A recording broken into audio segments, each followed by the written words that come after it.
Slamdown is sponsored by BODYSLAM and Jam and WWE SmackTalks, and also sponsored by Impact Fan Nation.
Welcome to a live episode of Slamdown live stream. Today we're going to be covering everything Impact Wrestling with me, your host Ashley Friend, and also with my co-host Charles. How you doing today, Charles?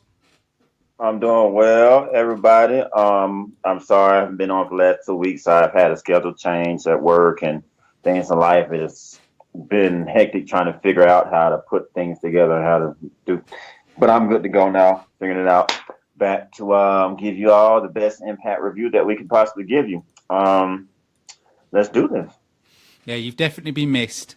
You know, leaving me all on my own, I couldn't cope. But I've got to say, you know, Impact is improving show on show. You know, I've never been invested into a wrestling promotion like this since the days of the WCW.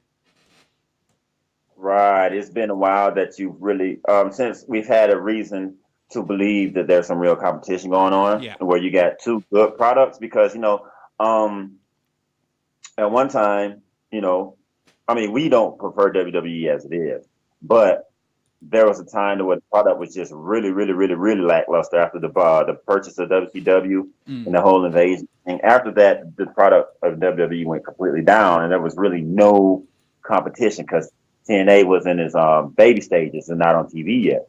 So, I mean, at least not on national TV. Yeah. So, you know, we were stuck. We didn't have any reason to be excited about it. Then TNA came, got us excited. They did really well, and then they dropped off again. We all know what the whole Dixie Carter thing and all that. So it's been a while since we've had this enthusiasm for another company aside from WWE. And it's nice to feel that way because we see the product improving. And we see things getting better, just like Anthony and Jeff Jarrett told us that they would improve, as opposed to Dixie Carter when she said things would get better, and they absolutely did not. So, you know, I totally agree and understand why you have that enthusiasm, because I have that exact same enthusiasm, and there are many other fans like ourselves that do. Yeah, it's, to me, you know, for me, the off-putting point of Impact was actually from 2010.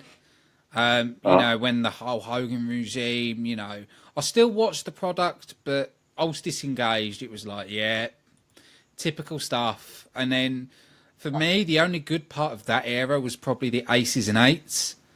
But yeah, that was about, yeah. The roster was lacking. You knew there was money problems, and it's like now, since Jeff Jarrett and Anthem have come in, there's no more debt. Nope. They're being tight with their money. You know, Anthem have already said they're not going to overspend. They're not going to throw a load of money at this, like what happened in the days of WCW. When WCW started, you know, it was just throwing money left, right, and centre. Open checkbook. Yeah. They're spending the money right, and people that are not being used are being sent to go and work on either in Japan or work with other promotions that's linked with Impact. So what they're doing is right, and it's nice to actually have got a good balanced roster and a bigger roster. I totally agree. I like that the mold is different, and because the way that they're doing the mold, they're kind of forcing WWE to it too. Because remember, WWE wasn't trying to be partners with anyone. They weren't trying to go outside of their WWE universe, which is pretty much the United States universe. I don't know why they call it a universe because their core is in the United States. But now they're reaching out to the United Kingdom and they're trying to go to India and things like that because of Impact. I don't care what anyone says. They were not trying to do anything like this into Impact Wrestling. Anthem took over Impact Wrestling. Yeah. And all these relationships started to form. They saw the significance in that. They saw that a lot of these talents that were normally just decide they run to the WWE were actually going to go to Impact Wrestling instead because they're going to give the opportunity and come to these countries to give their talents opportunity. And and WWE just kind of panicked. But now all of a sudden they want to go to India. They want to hold their UK. They got a UK title and all this old mess. It's obvious. It doesn't take a genius to figure it out. You know what I mean? So, and ROH kind of does it too with New Japan, but it is based totally Impact's influence because they have partnerships in so many different places with major companies, not small ones, but major ones. So, I think what Impact Wrestling is doing is making wrestling better because though WWE is following the mold of Impact Wrestling, it still makes wrestling better because it gives more people opportunities. It gives us more styles of wrestling to see. It gives more people opportunities to work and make money. So Impact Wrestling, kudos and congratulations to you for making wrestling great. Not just Impact great, but wrestling great by what you're doing because they're trying to follow what the fuck you're doing. So keep doing what you're doing and keep getting those numbers, those social media numbers and everything else. Straight like that. See, the one thing that has annoyed me is what the WWE is doing at the moment with the going after the India market. Where even through Impact's bad times, it was Europe and the Indian market that was keeping Impact going. It was the viewership figures from there. So, to suddenly, after Impact announces they're going to do shows in India and stuff like this, next thing you know, the WWE are coming to India. It's like, we can see what you're doing. You did the same thing when World of Sport started. You announced this whole UK thing. And then as soon as Impact's coming to India, the WWE's coming to India. It's too late for them. It's real. The Impact that's had the jump in UK and India for so long, well, I don't see WWE being able to catch up. Even in the bad times, they still had way more viewers than WWE. Yep. So as things are getting better, do you think for any reason that they're going to choose WWE in mass over Impact Wrestling? I don't think so. In India, 3 million viewers each week for Impact. That's not going on for Raw. They don't watch 3 million people in India don't watch Raw, SmackDown every week, and that's not going to change as Impact gets better. It's not. So they can attempt to do it, but guess what? WWE has largely ignored India for so long. I don't see any reason why Indian fans will be excited, just that much excited to decide to accept the product, much more now when Impact Wrestling has had a focal point in India. Things have been stalled because of Dixie Carter's regime, but now they're picking back up and that tour is going to be done. Yep. And we, American fans, are going to see the Indian fans in action. And then for the ones that don't know what they've done for Impact Wrestling and have kept it alive for all these years, they'll definitely see it when we tour in India. That's for damn sure. Yep. Because if people remember, they back in the olden days, TNA did, was it Ring Car? I can't even. Is it Ring Car? Ring Car. Yeah, we did. They started a whole company over in India, and how successful that was. All of them are going to come and watch Impact Wrestling. We are going to see big numbers in the audience.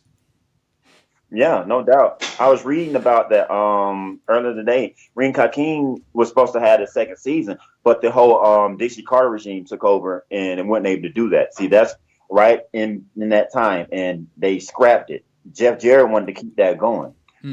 Dixie Carter, she for some reason didn't see the importance of the Indian market, or at least didn't act like she did because she didn't push it as much as Jeff Jarrett did. The thing that they did They tried to push Mahabali Shira when they supposed to originally tour in India, and that fell through. They didn't tour. And then Mahabali Shira's push ended. And that's what a lot of people was wondering what the hell that was about. That's what that was about. They were going to tour in India, and part of that was to push Mahabali Shira, and to keep things on Sony 6 and keep funding. So I understand that, but it still fell through. Jeff Jarrett gets back in the game, back in the Impact or management, and look what's happening. Indian tour is coming. WOS, all the relationships. United States touring. We're going to tour this summer in the United States. You know what I mean? I just don't get how there's so many people still that say the regime isn't showing them anything. And I'm like, you can't be watching the product for you to honestly say that and really mean that true to the heart, and you think that, and that's really in your thought process. You're not watching Impact Wrestling. You're not following it. You're not following the news of wrestling, because I don't know how you can follow wrestling news and not see what's going on in Impact Wrestling. So either you're not watching it, not watching wrestling at all, not watching wrestling news or keeping up with it, or simply you're just being biased to Impact Wrestling and just saying the hell with it. I don't care what's going on. So whatever. Impact Wrestling's doing great things. Oh, yeah, and it's going to benefit so many people. And I'm excited, and I know that the people are excited. Come on now, in the United Kingdom, despite TV's first episode of Impact Wrestling had higher ratings than Raw. The very first. Oh, so, yeah, definitely. It's not big. It's not big. But you can tell the WWE are worried as well, because with the Indian tour coming up, if you look at the way they've pushed these new guys, they've pushed Jinder Mahal, who was basically a jobber week in, week out for the main title. Right. That whole maneuver was done. So when they do their tour in India, people want to see an Indian champion. That's the whole reason that was done. Right. Exactly. It's even been stated in articles that's exactly what that was. That was just a move to give some rah-rah to the Indian fans. They want. I don't see them putting the title on Jinder, or possibly if they go to India, that he might win a title and then take it right up back off of him outside of India. I can see that happening. But just like I could see Sanjay Dutt winning the X Division Championship in India too, which would be a good move. Just being real, he's never had it. They finally come to his home in India. He wins the title. Crowd goes wild, nuts, all big pop. It's perfect. If they don't do it, I think it'd be crazy. But I could understand why not, because you kind of just don't want the whole title carousel where it goes from hand to hand to hand to hand to hand to hand. Then there's no prestige.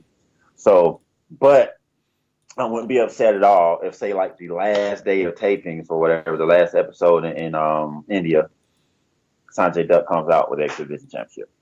Yeah, I kind of agree with that. We're going to have an Indian tag team as well in the tag team division when we do India as well. There will be quite a lot of Indian talent, and I think that's the best way to go. Let's think of it this way: the WWE have just got 3 guys. They probably sat the main title on the main guy with his 2 little people with him. That'd be probably it for the Indian tour. Impact is inviting loads of Indian wrestlers, load of mix of different type of Indian wrestlers in with the roster for the tour. So you're going to see more Indian talent than what the WWE will show. Right, because Impact Wrestling, they're a staple in India. They're going to be back. Impact Wrestling's focus has been in India for a long time. It's not one of those one-and-done things like WWE seems to be trying to do right now. If you want that market, if you really, really, truly want that market, you will focus on it. Impact Wrestling has been doing that. So, yes, they're smart to bring in Indian talent. Of course, you're in India. Bring in Indian talent. Show what they can do. Show their stuff. Duh. Don't wait until you're going to run to India and then go there and not bring in any of the talent. But, that's not WWE's thing. They don't bring in indie talent for shows. They don't do any of that shit. So you can't expect that. And Impact Wrestling is smart to capitalize on that. Bring in some tag teams, X Division stars, heavyweights, whatever. Bring them in. Have Mahabali Shira show his ass throughout the whole tour, whatever the case is. But make sure you show them that, yes, we're here. We welcome you all, your talent, and we love you all. We love you, Indian fans. And that's what Impact Wrestling is going to do and has been doing. Yeah. WWE is right now just trying to put on a show. They put it on a pretty dress for an outing in India. And then when they get home, they're going to go back in their jogger pants, their tennis shoes, and roll their hair up. You know what I mean? Yeah. But it's important to me. It does annoy me that what the WWE maneuver is doing, especially when soon as Impact announced they're doing an Indian tour. But you do have to give it to WWE, though. They are doing business. You know, they're Oh not. yeah, They've never really treated the WWE as a wrestling product. To them, it's a business product. You know, where can we get the most viewers? How can we sell the most merchandise? How can we make the most money? That's how WWE is running. Where Impact is, we've got to make money, but we've got to make it about the fans. yeah.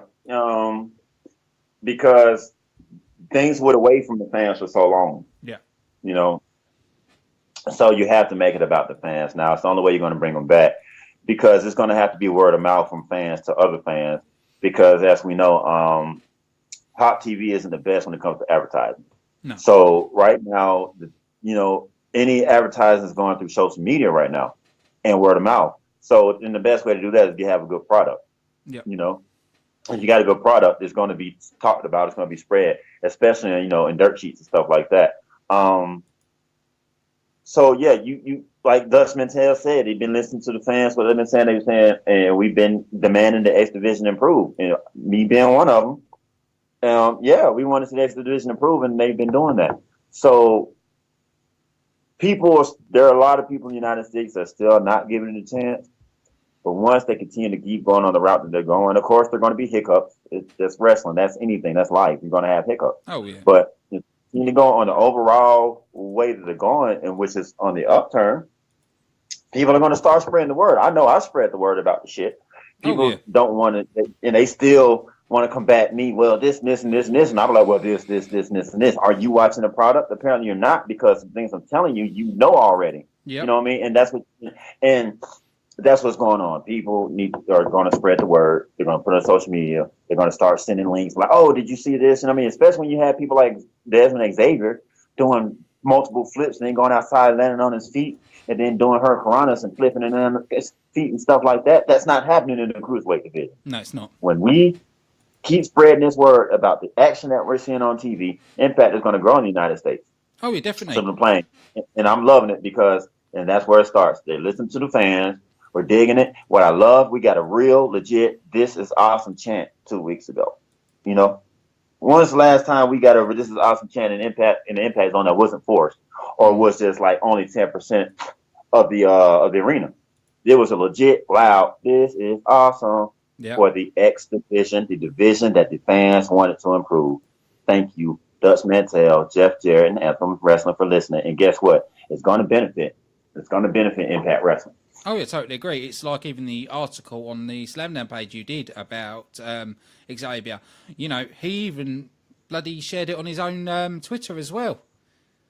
Nice. We've even got Impact stars noticing us. Congo Kong, Xavier.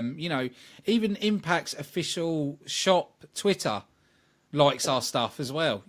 But it's like I've said, this show is for the fans, by the fans. And that is what is the definition of Impact at the minute.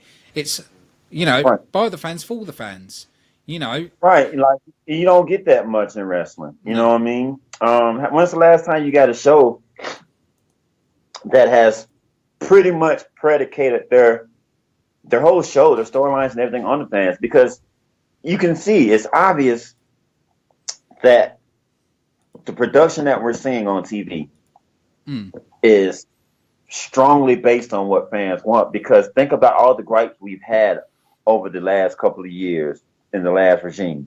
It's been X Division, tag team, knockouts. Yeah. And what the hell have we gotten since the new regime has come in? X Division, tag team, knockouts. You know what I'm saying? So I'm like, they're listening. This is a company for the fans because they're listening to the fans. Oh, yeah, you know what I mean? It's great. It is great, and this needed to happen a long time ago. But like I said, with the new owners, they are listening to the fans, and it's giving us what we want. It's being the alternative. It's being the good wrestling product. Mm-hmm. Remember what I said when the regime came? I said Jeff Jarrett is going to focus on good wrestling first. Yeah. Good wrestling matches and everything else going to come. And what the hell is he doing? What have we seen week after week? You were spot on. Mm-hmm. We've been seeing good matches. You know what I mean? And I mean, just keeping it real. Impact Wrestling, when TNA went from having really great matches weekly to lackluster, mediocre type matches for a long time, and now we're back to having good matches weekly again in the right spots. That's the thing that's key too, because the X division should be exciting on a weekly basis. That's what we got for a long time. Was we knew we were going to get some good X division matchups, and we didn't have a problem with multi-man matches back then. Remember, Impact Wrestling / TNA has always had a lot of multi-man matches in the X division. It's always had a lot of specialty matches in the X division. Always had, but the roster and the action was good, so we didn't mind. When the wrestling action, the in-ring action started declining and diminishing, that's when we started complaining about too many multi-man matches. That's when we started complaining about too many specialty matches. Oh, it's too many Ultimate X's, too many of this, too many of that. You know what I mean? This and this and that. There's too many men in the ring at the same time. But since Jeff Jarrett, new regime, new management has come in, they still had them six. They had a 6-man. They had a 3-man. You know what I'm saying? They just had another 4-man. And guess what? All of these matches have been good. There hasn't been gripes about it. No one has been like, oh, there's too many multi-man matches and like that, because we've had good matches. Been no issues. So that it's just all on the way that you present your product, the way you book your matches, and the talents that you got in there. Because of course we're going to get tired of seeing DJZ, Trevor Lee, Andrew Everett, and Braxton Sutter in multi-man matches every week. Yeah. Braxton Sutter shouldn't be in the X division as it is, so he's not exciting. And then if you see the same guys wrestling week after week after week after week and doing the same things week after week after week, of course we're going to get tired of the shit. Yeah. But when we got people like Matt Seidel, Dexman Xavier, Andrew Everett, and so on and so forth, going out there showing their ass all over the ring, you get, this is awesome. This is awesome. And that's what we've been getting. So I'm not mad at all. Have more multi-man matches because we got a roster that can deliver now. Oh, yeah, definitely have. We have. And, you know, and we've seen that the X division has had more of a push as well. More of a push.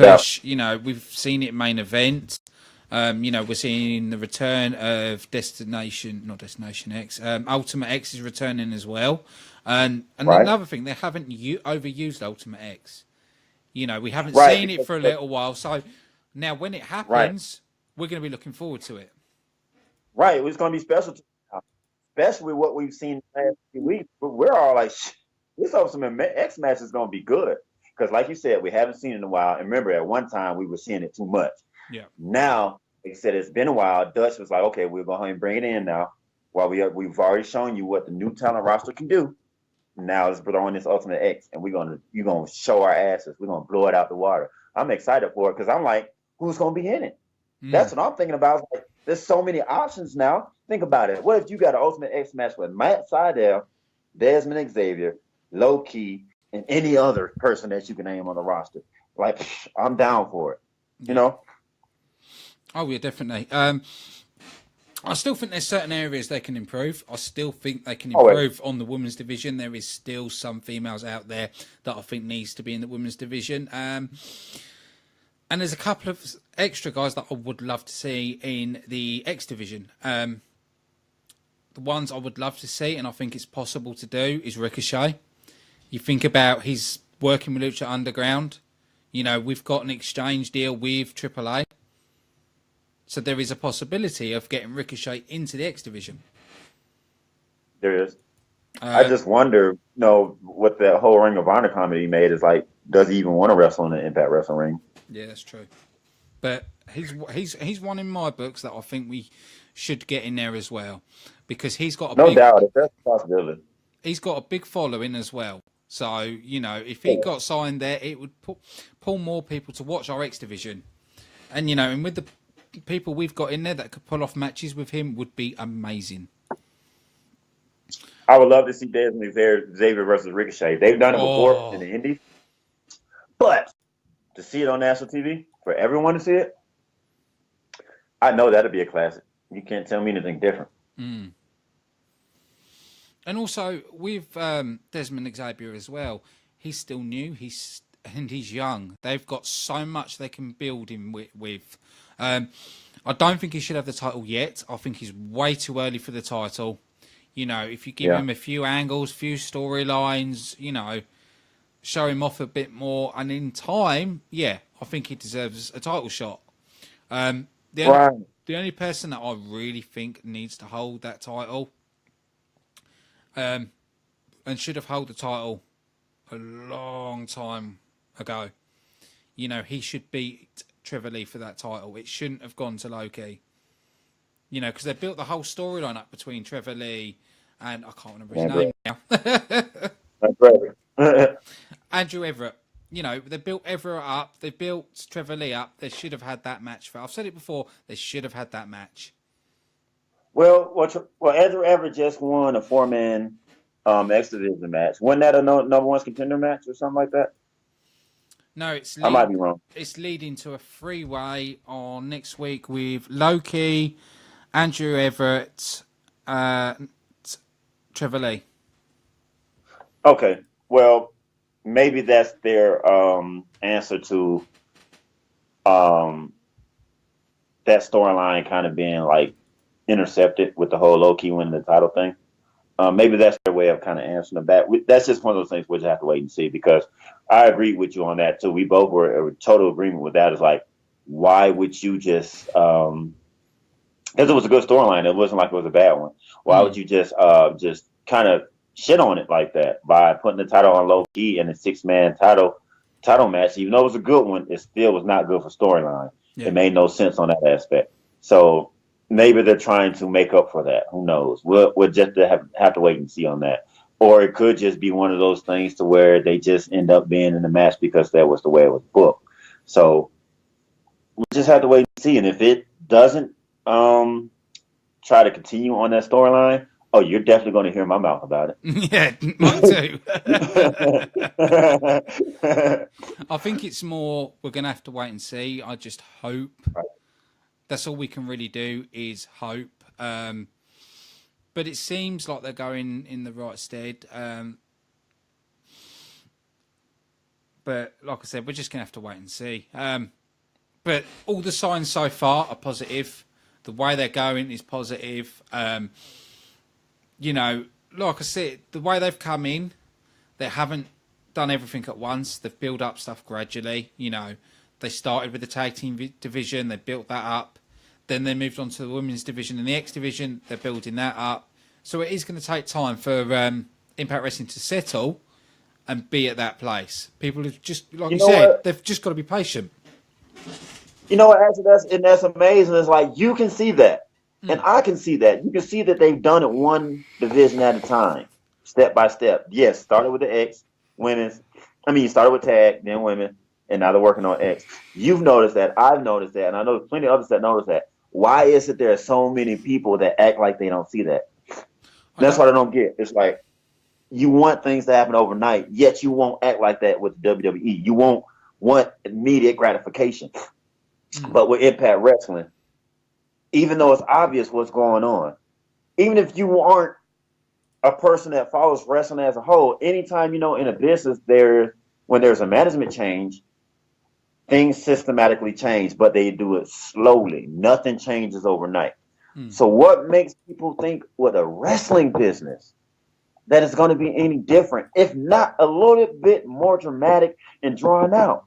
Because the nature of this business, and that's the thing, is just so many trolls and biased people that won't give it a chance, and the first thing they want to do is slander it, trash it, and shit like that, when common knowledge tells you what is going to happen. And I personally think that Impact Wrestling is going faster than we expected. I think they're improving way faster than we expected. Yeah, you know what I mean? Especially with these relationships. But for people to not see, especially the people that watch the product, for people to complain and act like they don't see what's going on in the gradual system change, even with the booking and everything, I just don't get that. It's like, stop watching, find something else to complain about, because it's like, what the hell did you expect?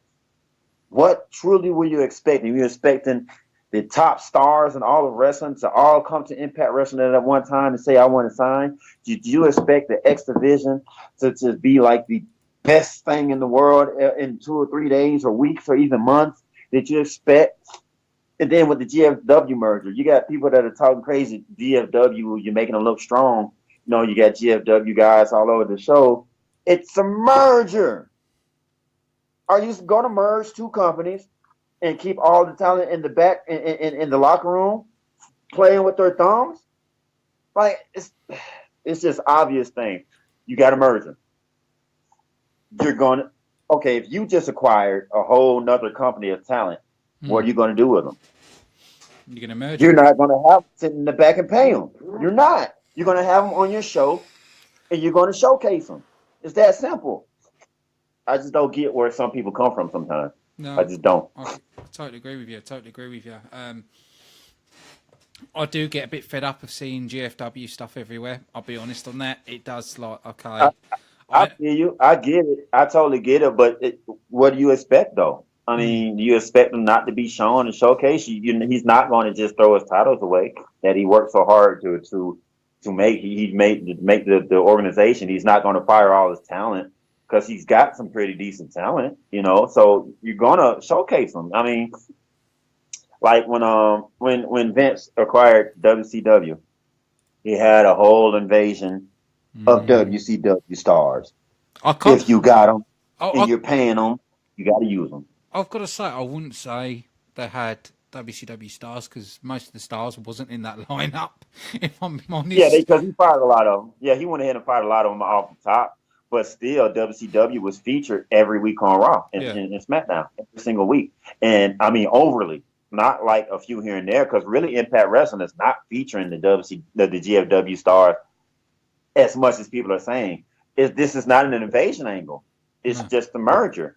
And you got people that are coming in and trying to get their spot in Impact Wrestling because this is a merger. WWE had a whole invasion to where every single week the focus was on WCW or the WCW ECW faction versus WWE.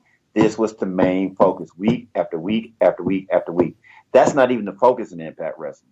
That's the thing about it. The focus is winning titles, winning GFW titles, becoming number one contender to be the Impact Wrestling champion, winning the women's champion so you can become, it's all about winning. It's all about competition to become the best in Impact Wrestling. That's the difference. So I don't understand why the gripe is so much. Yes, I get it. Yeah, there's a lot of GFW people that's coming around and doing their thing, whatever. But when you really think about it, how much of the show is dedicated to GFW stuff? Not that much. No, it's not. It's not that much. You're going to have your title defenses. Yeah, that's expected. But that's about it. We're not having GFW advertisements. We're not having like super pushes. The GFW guys have been losing. They've lost their titles. That's true. And that's what. See it for what it is. A whole overview. Check everything else, and then form your opinion. Because I don't think everybody's pulling in everything before they throw it out their mouth. No, you got a point there. Then they're not oversaturating us with GFW. They are doing it gradually, but it does feel at times that they're overloading with seeing so many of the GFW titles. That's how it feels to me. Sometimes it's a bit overloading. And I do believe they need to cut it back a bit. I don't want to see GFW the whole. See, because I don't know where they're going with it. I don't know if they're just going to merge it with Impact Wrestling or if it's still going to be a brand name that's going to be in Impact Wrestling. I'm feeling like if you're going to have the GFW brand continue on in Impact Wrestling, which I don't think is going to happen. No. But if it were to happen, you might as well just have a whole nother show called GFW. Yeah. Impact Wrestling's Global Force Wrestling, or however you would like to do it. Anthem's Global Force Wrestling, you can do it like that too. And have Impact Wrestling stars, the GFW stars wrestling for the GFW title. And same thing on Impact Wrestling.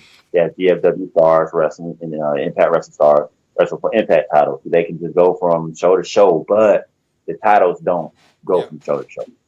Yeah. I thought other than that, I thought originally they was going to change the TNA name to something like AWE for Anthem's Wrestling Entertainment. I thought they were going in that direction. So then that way they're still keeping it Impact Wrestling. It's just the owner's name, like the WWE. You know, when we see the WWE, we know that's Vince. Sort of Anthem putting their own thing on it, and have that presents Impact Wrestling. I never ever thought that they used the show name as the new name. I think they just wanted to keep it simple because Impact Wrestling is already known. It's already named that's associated with TNA. And so they didn't want the TNA name, but they didn't want a name where people would think that it's something brand new and not know what's going on, because that could have had a bad effect. If you'd been like, all right, AWE, people might have thought it was an indie. Yeah, they might have thought it was just upstart, you know what I mean, and not paid attention. But at least if you hear Impact, like, oh, okay, I know what that is, because TNA Impact, you know, was coming off for this many years and whatnot.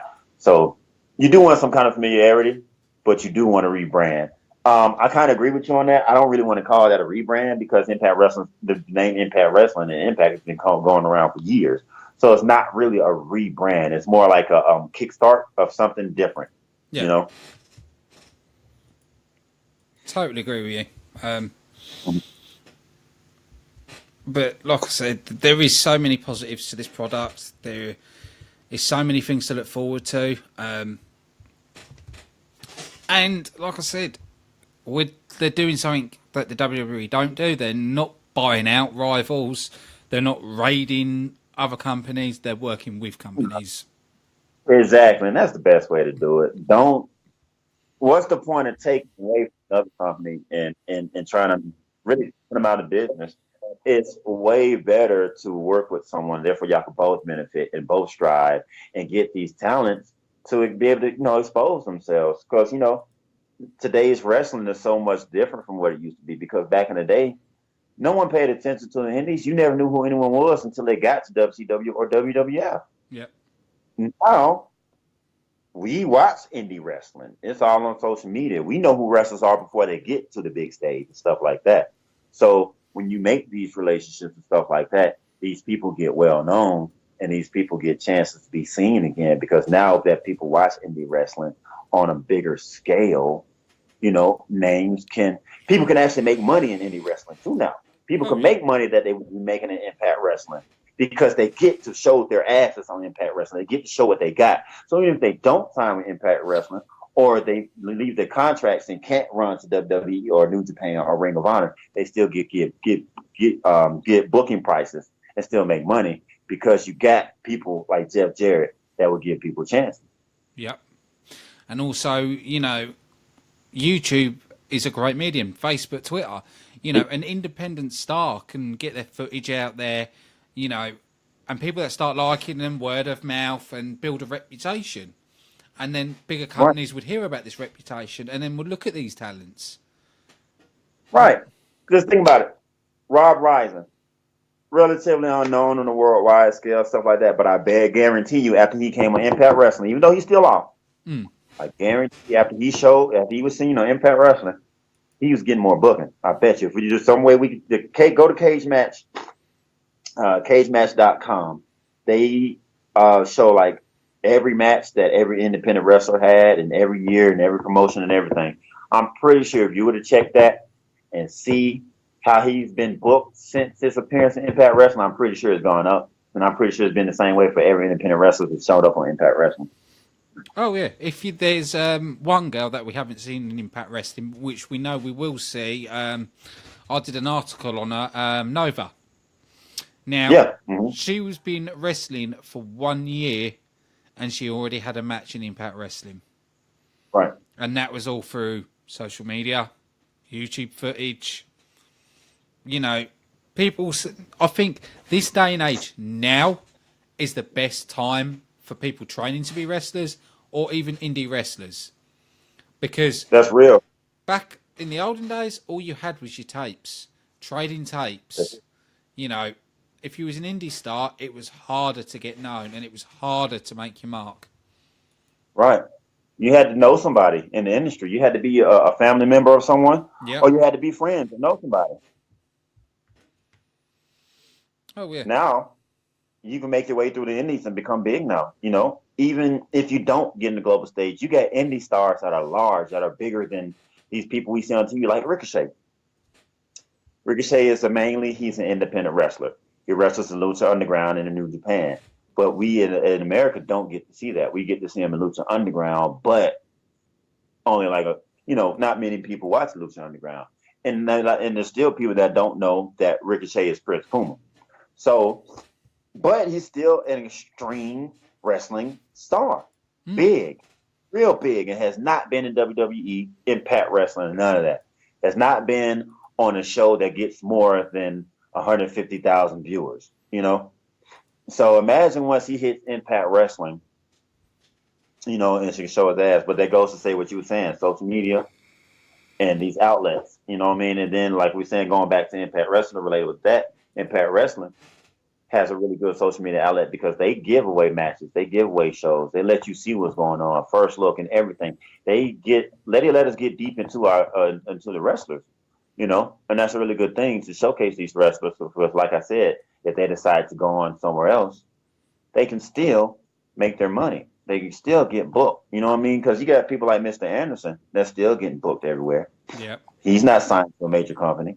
You know, you got people like Crazy Steve. He's gonna be doing independent bookings until he goes to NXT for like 90 days or whatever, a little less than that. But he's getting booked. You know what I mean? Kurt Angle. When Kurt Angle left Impact Wrestling, he was getting booked everywhere.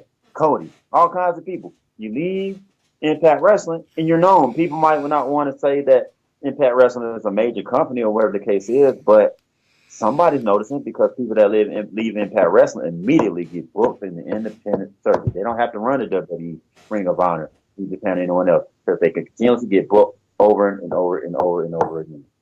One thing I will say, and probably people will disagree with this, especially Ring of Honor fans, but if there was no Impact Wrestling, there wouldn't be an AJ Styles. Hell no. If you look at the way AJ Styles was used in WCW, he was used in stupid gimmicks. You know, he had a couple of matches in the WWE back then, but, you know, they let him go. God. Then he came to Impact Wrestling. He honed his craft. He became solid. He became a better wrestler. And now look at him. You know, he's been in Impact, New Japan, and now he's one of the WWE's top stars. That's why WWE snatches up Impact stars and how to make stars. If there was no Impact, there would be no AJ Styles. There would be no Bobby Roode. There would be a few characters like Galloway. Galloway would not be who he is now. He would not be as popular as he is now, whatsoever. And it is actually thanks to Impact that a lot of stars that are either in the WWE or bigger stars now, you know. Right. And they didn't want the Hardys until the Broken Gimmick, until they resurrected their careers. They didn't want the Hardys. They didn't want a lot of people. WWE wanted those people when Impact Wrestling gave them a chance to shine, and they did. Like, come on, they had Derek Bateman / EC3. Yep. They dropped the ball. EC3 became a megastar in Impact Wrestling, so they wanted him after that. It's just EC3 was smart enough to recognize. It's like, nah, you're not gonna wait. You're not gonna kick me to the curb. Let me go become a big star, and they're gonna run back to you. No, they want him back, and EC3 re-signed with Impact Wrestling, and I'm glad he did that. And that trend needs to continue. You know, so that's what WWE does. You know, they wait until Impact Wrestling makes a star, and then they try to cherry pick it. Yep. It's just like, you know, EC3 didn't do a Drew Galloway. That's what I'm going to be calling it now. I'm not going to be saying came to Impact and then went back. I'm calling it a Drew Galloway. The Drew Galloway. You know, call him the freaking Drew Galloway, man. You know what I mean? There's so many stars that have done it. There was people that have done it before. R-Truth. R-Truth was in WWE as A-Quick. No one cared. He was garbage. He was a rapping, stereotypical black man out there rapping, dancing, and losing matches. Came to TNA, 2-time World Heavyweight Champion, showed his skills. He did his thing. Go back, win the United States Championship just to throw him a bone, and now look at him. But even like with R-Truth, least when he came to Impact, he stayed for a long time. He worked for Impact for a long time. Yeah. You know, Drew. We give him that, yeah. With Drew, I've stayed here for a year. I'm going back to WWE. It's like, what the hell, man? You know, We gave you the platform. See, I was gutted about you losing Samoa Joe and Eric Young, but it was like they're moving on. You know, they've given a lot of years to Impact, they've given a lot of time to Impact, and now they've moved on, which I don't mind that. It's right. I just can't stand someone that comes here because they haven't got nowhere else to go, and then soon as they know they can get back in the WWE, see you Impact. I just found the way that Drew Galloway handled himself and the way he acted was very disrespectful. It was. Same thing with the Hardys. The Hardys tried to play like, you know, it was the same reason, you know, late contract offer and all that, but the whole time your plan was to go back to WWE. Same thing with Galloway. It's like, you know, just keep it real. Just say what your intention is. Mm-hmm. At least the Hardys stayed for a while, except for Matt Hardy. Matt Hardy didn't stay for a while, but Jeff Hardy did. But that was basically because WWE didn't want him. So I get what you're saying. The E didn't want Jeff because of his drug problems. He resurrected his career, and now he decides to run back to him. So, you know, it's the same. Someone just pointed out it's the same thing with Eli Drake.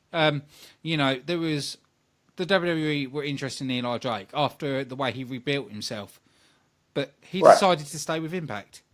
He didn't. Why not? He didn't think, no, I'll go back to WWE. So, you know, there's another star that has stayed with Impact Wrestling because he believes in Impact Wrestling. Right. And I'm glad that some people do believe in Impact Wrestling because, you know, you kind of see it for what it is, like EC3 and Eli Drake. When I was over there, I didn't get booked right. They didn't push me. It just didn't go right. Come over here, they see me for what I am. They see the talent that I have, and they let me showcase that. And they pay me pretty well to do it. Now that you see what I have and see, you know, you missing what I can deliver, you want me back over this way. No. And I'm glad that they have taken that route because you don't appreciate what you had until someone else showed. No, it's like your ex-girlfriend. You don't appreciate it till you see it with someone else that treats her well. Now you want her back. You know? Yeah, that's a good way of putting it.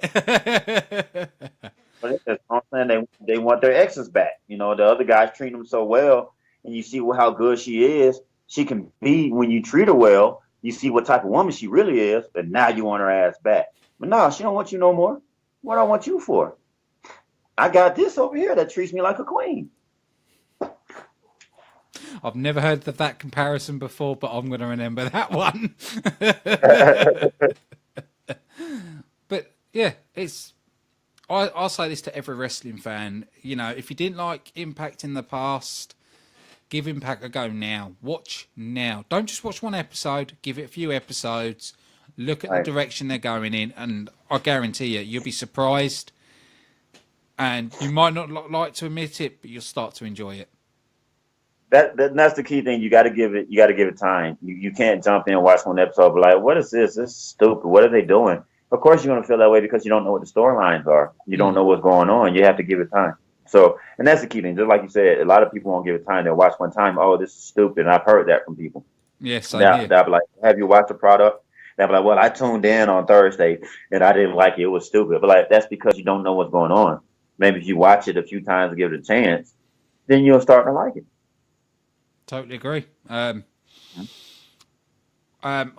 This episode of TNA I really enjoyed. I enjoyed last week's as well, but this one I really did.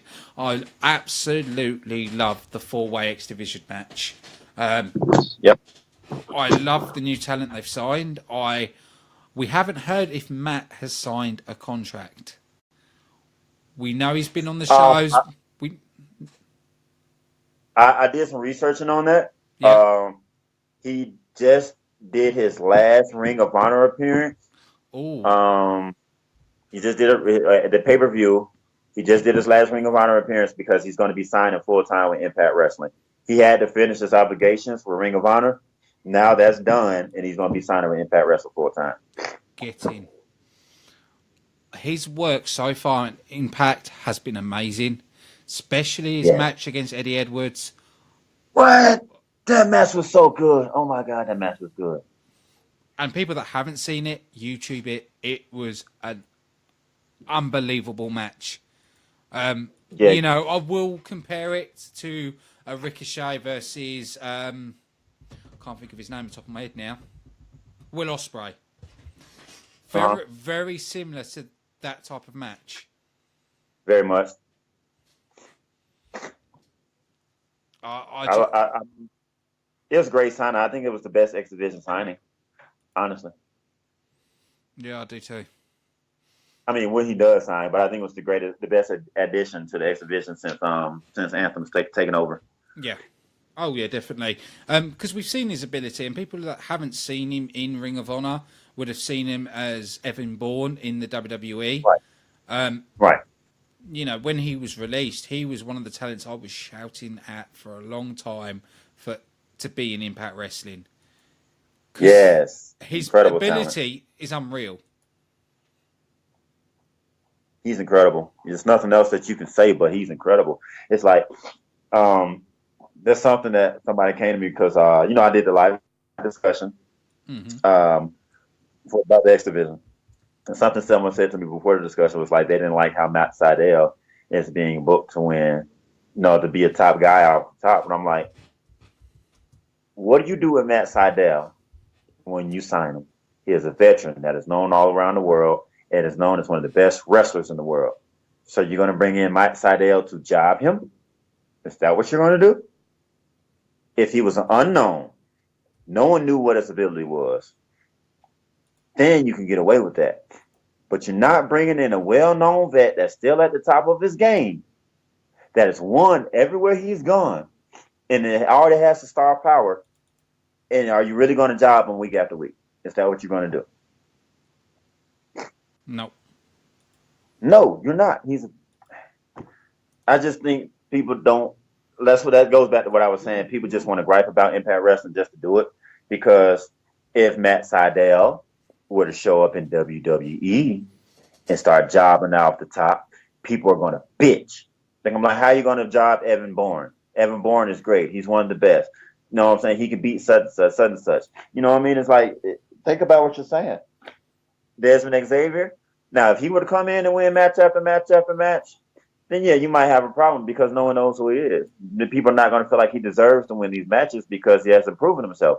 But Matt Sydal has proven himself from years back. So okay, Impact Wrestling and WWE has done plenty of.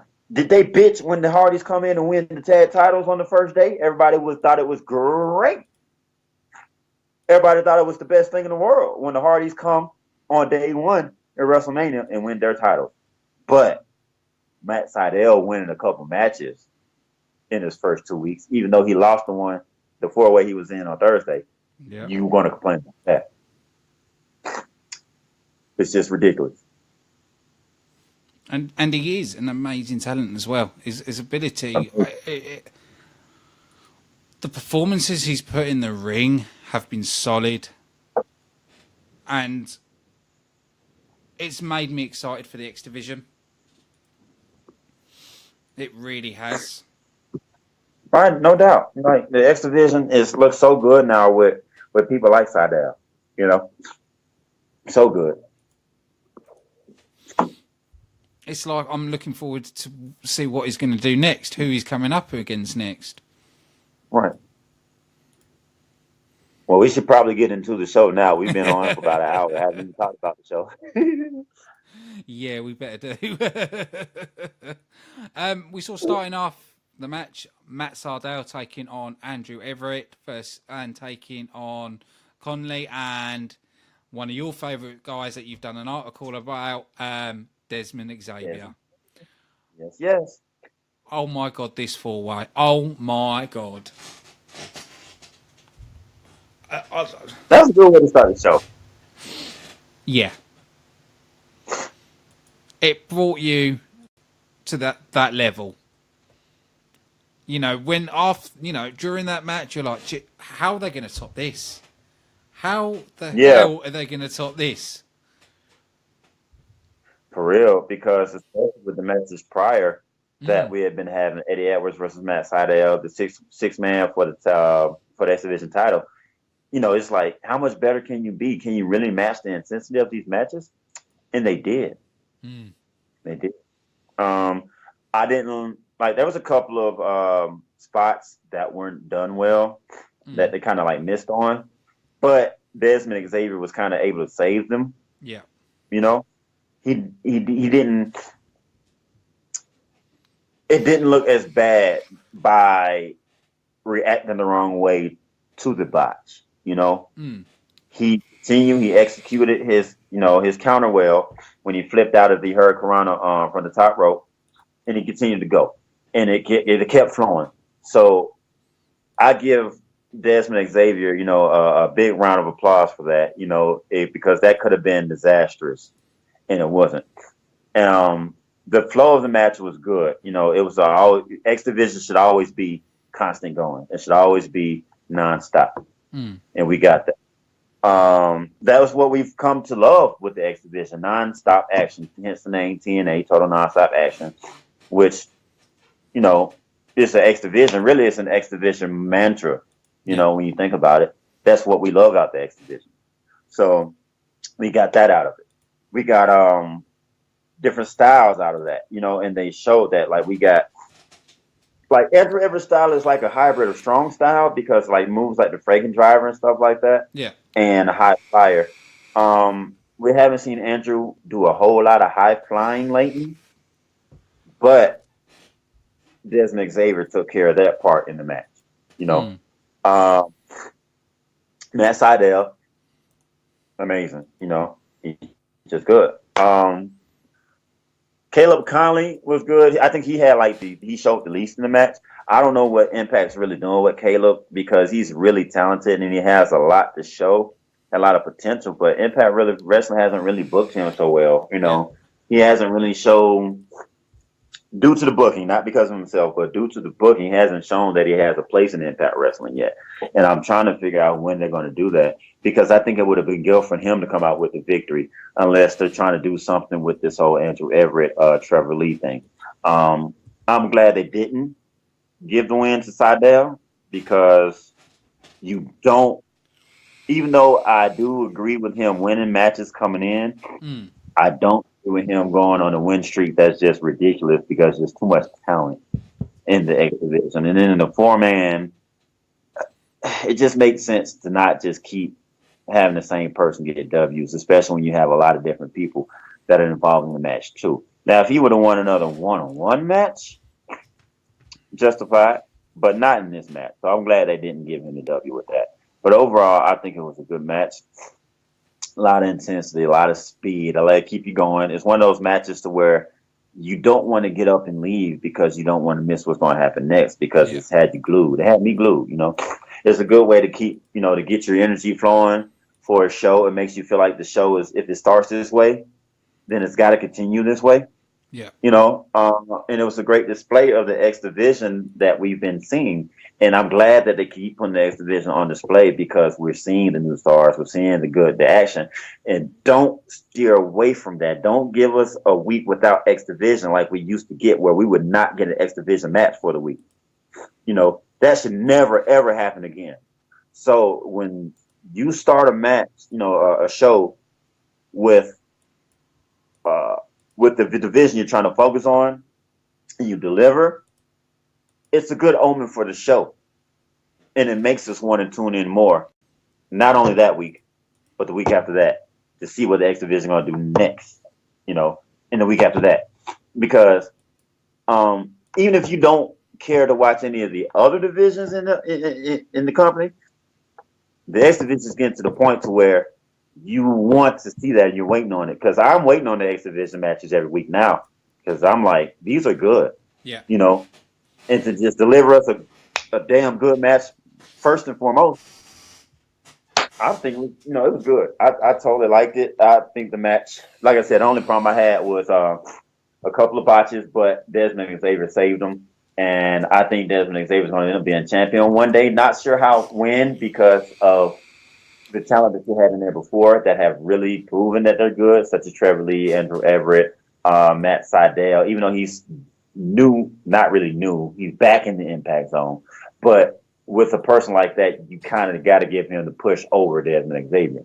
Low Key's another one, same thing. You kind of got to give him that because Low Key is one of the best. He's incredible. A lot of people had gripes about him coming in and winning the title.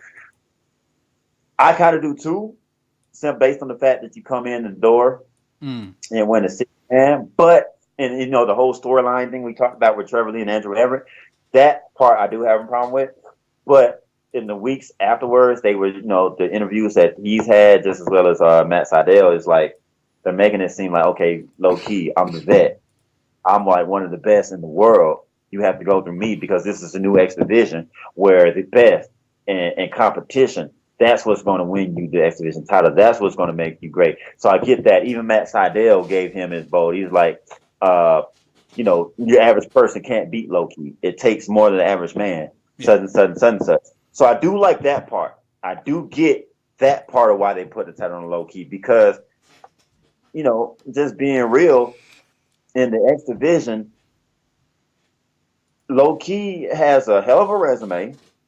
He has a hell of a moveset. He's proven time and time again that he could beat anybody, any cruiserweight out there, anybody, any high flyer or whatever the case is. And then he's a really good person when it comes to wrestling ability to carry the championship. So that part I do like, and that the other wrestlers are like on with that. But like you said, I don't like that he got it. And then it cut into the storyline, a good storyline that we had in the X Division because we haven't had a good storyline in the X Division in a long time. So it kind of sucked that they just kind of snatched that one from us. Oh, yeah, definitely. Because the action's there. The action's been absolutely amazing. But they do need to sort of start building more of a storyline now to the X Division matches. Right. Which I think they will do in time. I think we do have to be patient, and I think time is what's going to build it. Right. Right now, I think they're just trying to showcase that the X Division is good again, that we're going to give you good matches and a good talent roster. And I think that's right now, that's where the focus is. Yeah. And once they get that and what people see and understand, they really feel confident that, all right, people get it now. And I think that's when they're going to go, hard with the storyline. Oh, yeah, definitely. No, I agree with that. But we did see Andrew Everett getting the win, hitting the Frankenstein up on Xavier to pick up the win. We didn't see Matt Sydal get pinned in this. Right. Even though it's a loss, it's not a loss by pinfall. Right. And I don't think he's going to get pinned for a while. I don't think so. No, I think they'd be silly to, have him lose by pinfall. Right. I think it was the right way to go about it, especially in that match.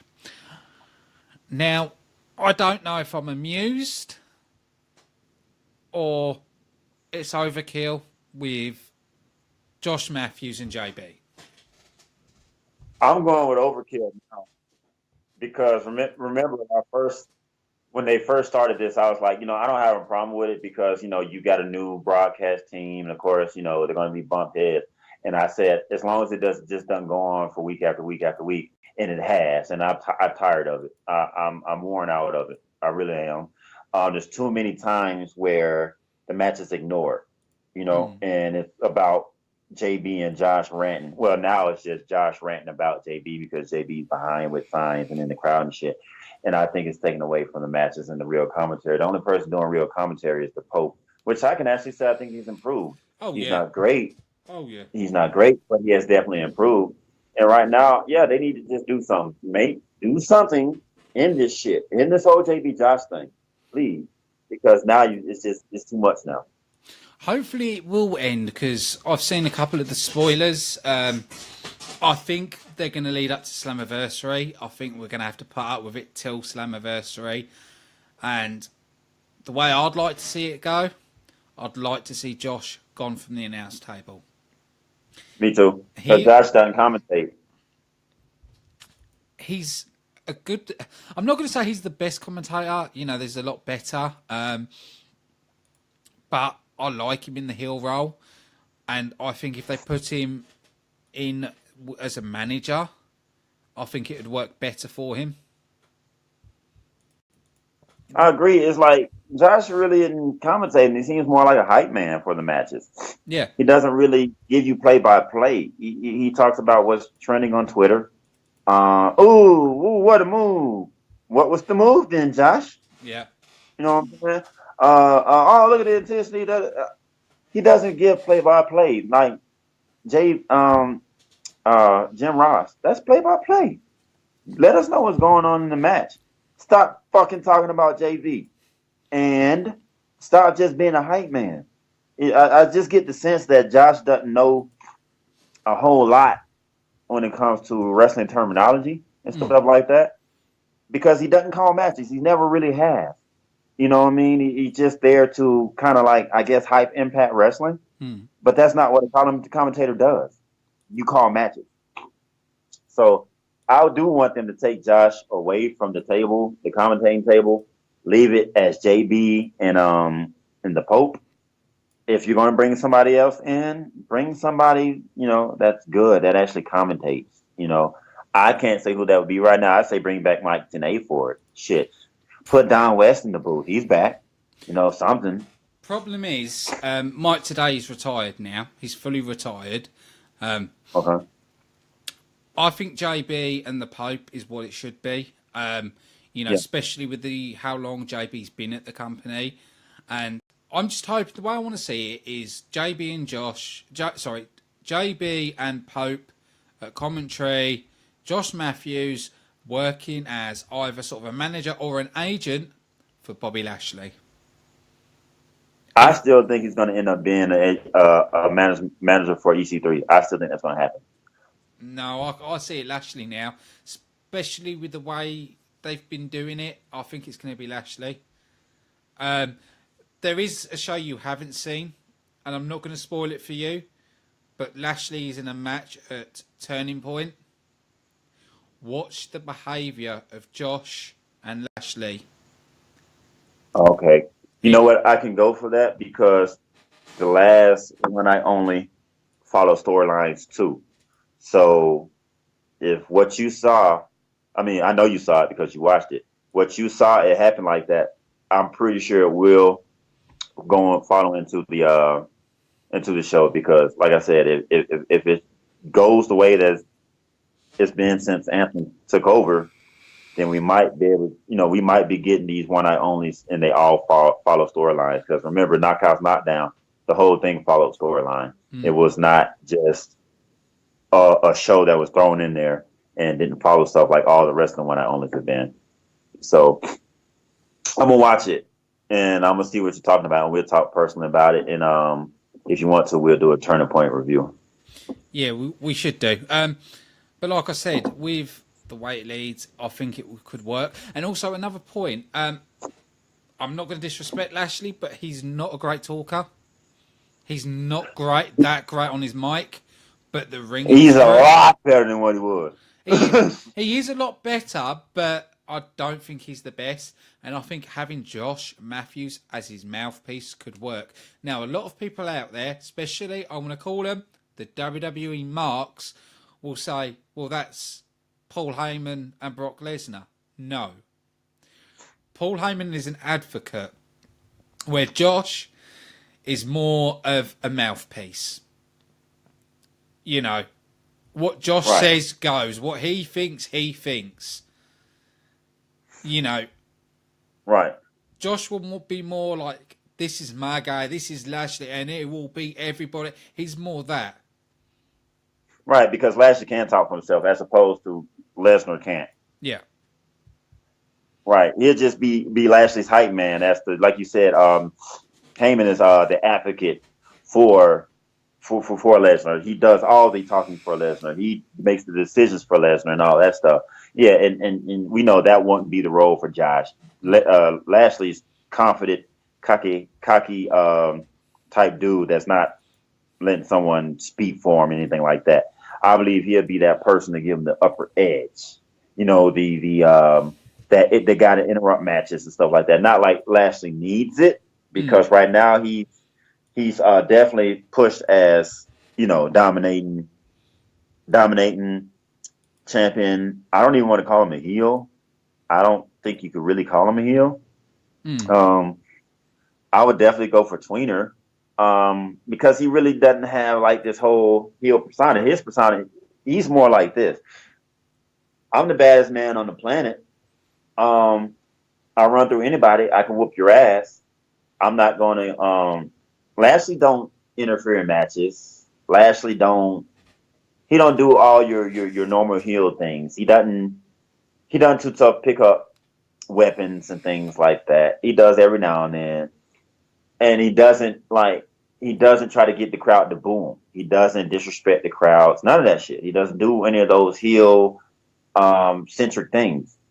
He's just that guy. He's the type of heel that's like, I don't like anybody because I'm here to run through everybody and show that I'm the best. And it's kind of hard for me to call that a heel, It was like with the Broken Hardys. They was like Matt Hardy was supposed to be in a heel. But really, could you call him a heel? That wasn't heel behavior. At first, yeah, when he bit dude's ear off and then of course he was going against Brother Nero, which made people naturally boo him because, everybody in the world loved Jeff Hardy, especially Impact fans, when he was there. And that quickly changed. Even before Brother Nero joined him, even before he was broken, people were chanting delete. People were picking up on his mannerisms and things like that. And Lashley's the same way. He's not that type of heel that you hate. It's hard to hate Lashley. You like Lashley because he's just so damn good. Yeah. But Lashley don't care about you. So it's just weird. I don't know if I can't call Lashley a heel. I'll call him a tweener if anything. Yeah, and I would agree with you on that. But I am sort of getting bored with the JB and Josh angle. It's funny in parts, but it is overkill. Yeah. And I'm not too sure on KM. KM, I like his ability. I like his ability. I'm not too sure on the gimmick. I'm not too sure on him stealing someone's pizza and refusing to pay it, and the way he's acted. I think he looks more of a buffoon. And I can't take him seriously. I can't take him as a legit athlete. I just think... I don't know. I don't know. That's what they're looking for. Yeah, but I don't think if the gimmick's right. I'm not sure on it. I think that's what they're looking for. They're looking for to be one of those enforcer type guys. It's not too bright, but he's big and strong and he can fight. That's what it's looking like so far. I think it's kind of funny. Honestly, they're trying to make him be a dick and an asshole on those heels because he knows when he comes to the Impact Zone, he interacts with the fans and he pisses them off and everything. He talks shit to them and everything like that. So I can see it because it translates into the Impact Zone. He's not just doing it during segments and during skits and stuff like that. I think it's funny. That's just one of those things. How you feel about, everything we do is personal opinion. Yeah. So that is what it is. So, but I don't want it to go on too far without him wrestling because he needs to wrestle some matches. It needs to translate to wrestling. I think it can be overdone. I think it could get to the point to it's like, okay, yeah, it's funny, yeah, but we got the week has been the same thing. Yeah. Are you calling me a liar? If you're gonna have him be an idiot and a buffoon and this buffoonery kind of guy that's just a big old dummy that can wrestle and fight. Just switch it up a little bit. Don't have every week be like, "Are you calling me a liar?" Switch it up a little bit. Give us a little something different. Yeah. Therefore, it won't tire us out because if next week if we get the same old shit, hey, are you calling me a liar? I'm gonna be like, look, I'm calling you dog. That's what I'm calling you. Do something else. Do you know what? You calling me liar part was just you hit his voice on perfect then. All right. So, Yeah, like I said, I think it's funny right now, but you definitely got to do something different. You got to switch it up. Yeah. Don't do the same shit each and every week, and put a match in there because he needs to wrestle a match. Like he hasn't wrestled a match in a while. Week after week, it's just been the whole gimmick of him being an asshole. So this week we need to see Cam in the ring because I believe that they can push him. It looks like that's what they're trying to do, push him as one of the biggest heels. Right now, I love this whole faction with Sienna, KM, Congo Kong, and Laurel Van Ness. I love it. I think it's great. So if you're going to have that faction go on, if you're going to have, I think KM and Sienna as cousins is a good pairing too. Yeah. I really do. And I think they could push them as like this really, really badass duo that that you don't want to see because if you deal with one, you got to deal with the other. They need to push KM really hard as this really bad mofo that it's really hard to beat one-on-one. They need to make right now. I can see the push. They kind of want to push him as a big heel. You always need a top heel in your company, and I can't say Impact Wrestling has one because your champion is a heel, but he's not that kind of heel. Decay, they're gone. Alberto El Patron, he's a face. Magnus is a heel. Magnus is a heel, but he just got there. He's not really being pushed as like that top heel that everybody hates. Yeah. Impact needs one of those heels that when you come out, everybody is booing the hell out of them, heckling them. And if they got something, they're throwing it at them. They need that heel, and I think that's what they're pushing Cam to be. Yeah, I can see that, but another person that I think that will be that heel is EC3 as well.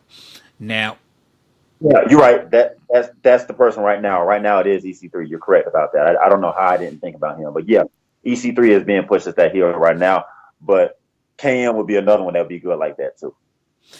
Another person that I thought the way he played on this show and the way he mocked James Storm was brilliant. Was funny. Yeah, because he over exaggerated everything, just to make it seem like he's just the country bumpkin in the world. I think that was cool.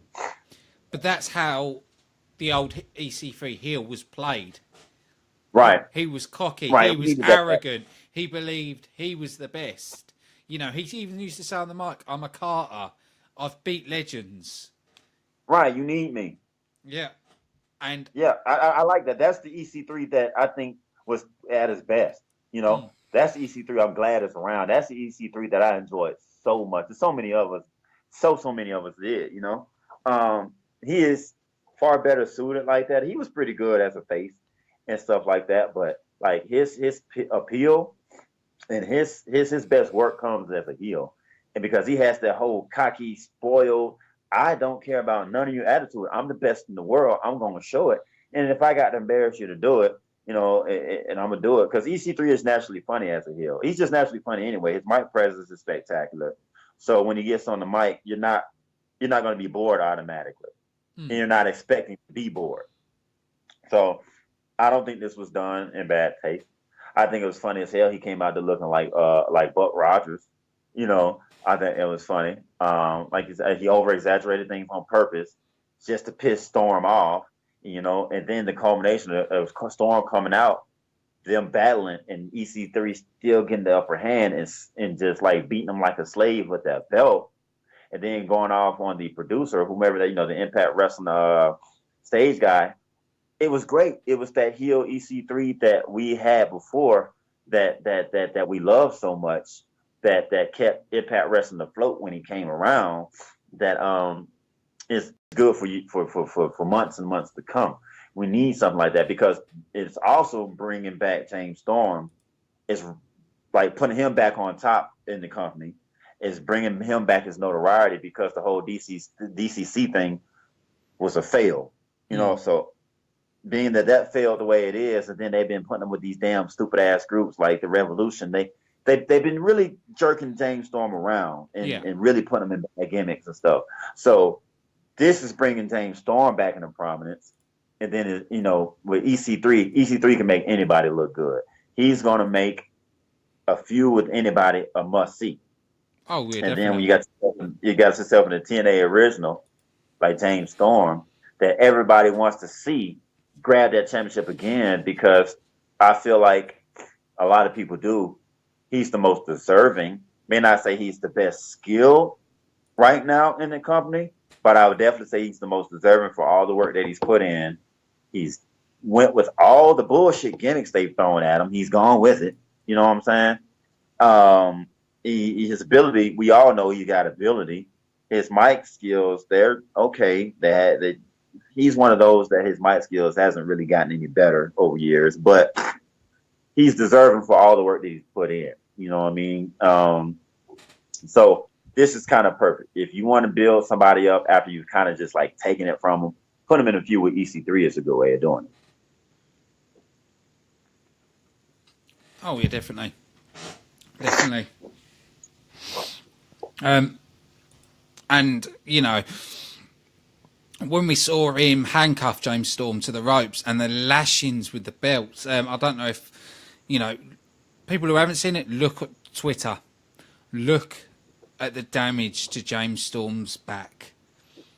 Yeah, he did bet the Storm pretty bad. And, you know, as an athlete, you know, James Storm agreed to this. He said, yeah, do you know what I mean? He actually put his body on the line and said, no, hit me with him. Yep. You know, that's taking one for the team. Oh, yeah. There was no pretending in that. That was all belt, cross back. And it's good stuff. Yeah, like I said, it was good stuff. It was brilliant. And you can tell they're putting their bodies on the line for Impact. Now, if Impact, as some people have said, are so bad to up wrestlers and treat badly when, you know, people in the company, and I'm sorry, look at the way they're treating everybody now. Everybody's treated with respect. You know, Impact does something that WWE doesn't. It takes input from the wrestlers. It works with the wrestlers. You know, they're lenient on promos. Commentary has more of a freedom. And if you listen to Impact commentary compared to WWE, it feels more natural. Now, we know in the WWE commentary, they're told what to say. They're dictated everything. They have rules to follow. The wrestlers have to promo what's written down on the scripts. You know, wrestlers get punished in the WWE if you go off script. Right, they do. You know, The Miz recently got done for it because he said sleeping with instead of dating. You know, where Impact, wrestlers are encouraged. You know. Yeah, to be themselves, to their promos, like even what Galloway said, he's like he's not told to follow the script. They told him to go out there and say what he had to say. Same thing with Rex. When Rex did his promo when he got there, I was reading some other stuff. They was like, oh yeah, that was Eli Drake. He said most of his shit is improv. Most of everything he does is just him saying it right there. They give them the opportunity to be themselves and just and speak. I love that. You know, don't tell me how to promo. You know, and like they've made themselves. I love that. You can't put a leash on a wrestler because wrestlers have potential, and they made it where they are in the indies because of what they can do. In the indies, you're not told what to do. You're not told what persona you should have, and you're not told what you can. You know, you always follow storyline to a degree, but in the indies, it's all on what you show. Impact Wrestling is basically the same thing. And WWE is like, okay, we got you. Now you do exactly what the fuck we tell you. Yeah. And you can see it's like it don't even look right with some people. So for Impact Wrestling to like last week, it was evident in Conan. Conan got loose on the mic. Yeah. Yeah, Conan was saying some obscene shit. And I was like, I know that wasn't ad-lib. I know good and well that was not written down. You know, they're letting Conan get loose. And they've always done. They've letting people just speak their mind. Say what you got to say. and it brings the element of realism. You know, you can tell when something is like personal or something is written out. You know, you get that feel for it, Yeah. and you get that feeling Impact Wrestling that this is something coming from them personally, not something that someone wrote on paper. There is one wrestler that I do want to name that you can tell has done his own promos because of the amount of mess ups and hilarious maths equation that he makes up himself, and that's Scott Steiner. Scott Steiner is someone that needs to be scripted. I'm sorry, but he needs to be scripted. Jesus Christ. He does. Man, he is messed up so many times. Man. If I'm half the man, then that makes you half the man and me half. What? What are you talking about, Scott? And he's done Ah, it. man, I wonder what's gonna happen. You know, well, I'm not gonna say anything. I mean, but I'm sure people have seen it before. So I'm gonna shut up though. I am going to say it, and put your fingers in your ears for 5 seconds if you don't want to know who's coming back, but you've probably already guessed. Spoiler, spoiler. So if you don't want to hear it, turn your head. Put like you said, put your fingers in your ears. Scott Steiner is returning. Don't know if it's short term or permanent. I'm not going to say why he's returning or anything like that, but he is returning. I think he is too old, but damn, I'm looking forward to his promos. I want to hear him in promo. Right, exactly. He's brought in because of stuff like that. I know that because I will say this: he's not. He wasn't brought in to wrestle, and that's it. And I'll say that, and I'll leave it like. But you know he's going to say some funny shit, and you know he's going to mess up. But you know he is. But you know he is. But you kind of want him to. Right, so you can laugh at him. I like laughing at him when he says stupid shit. Yeah.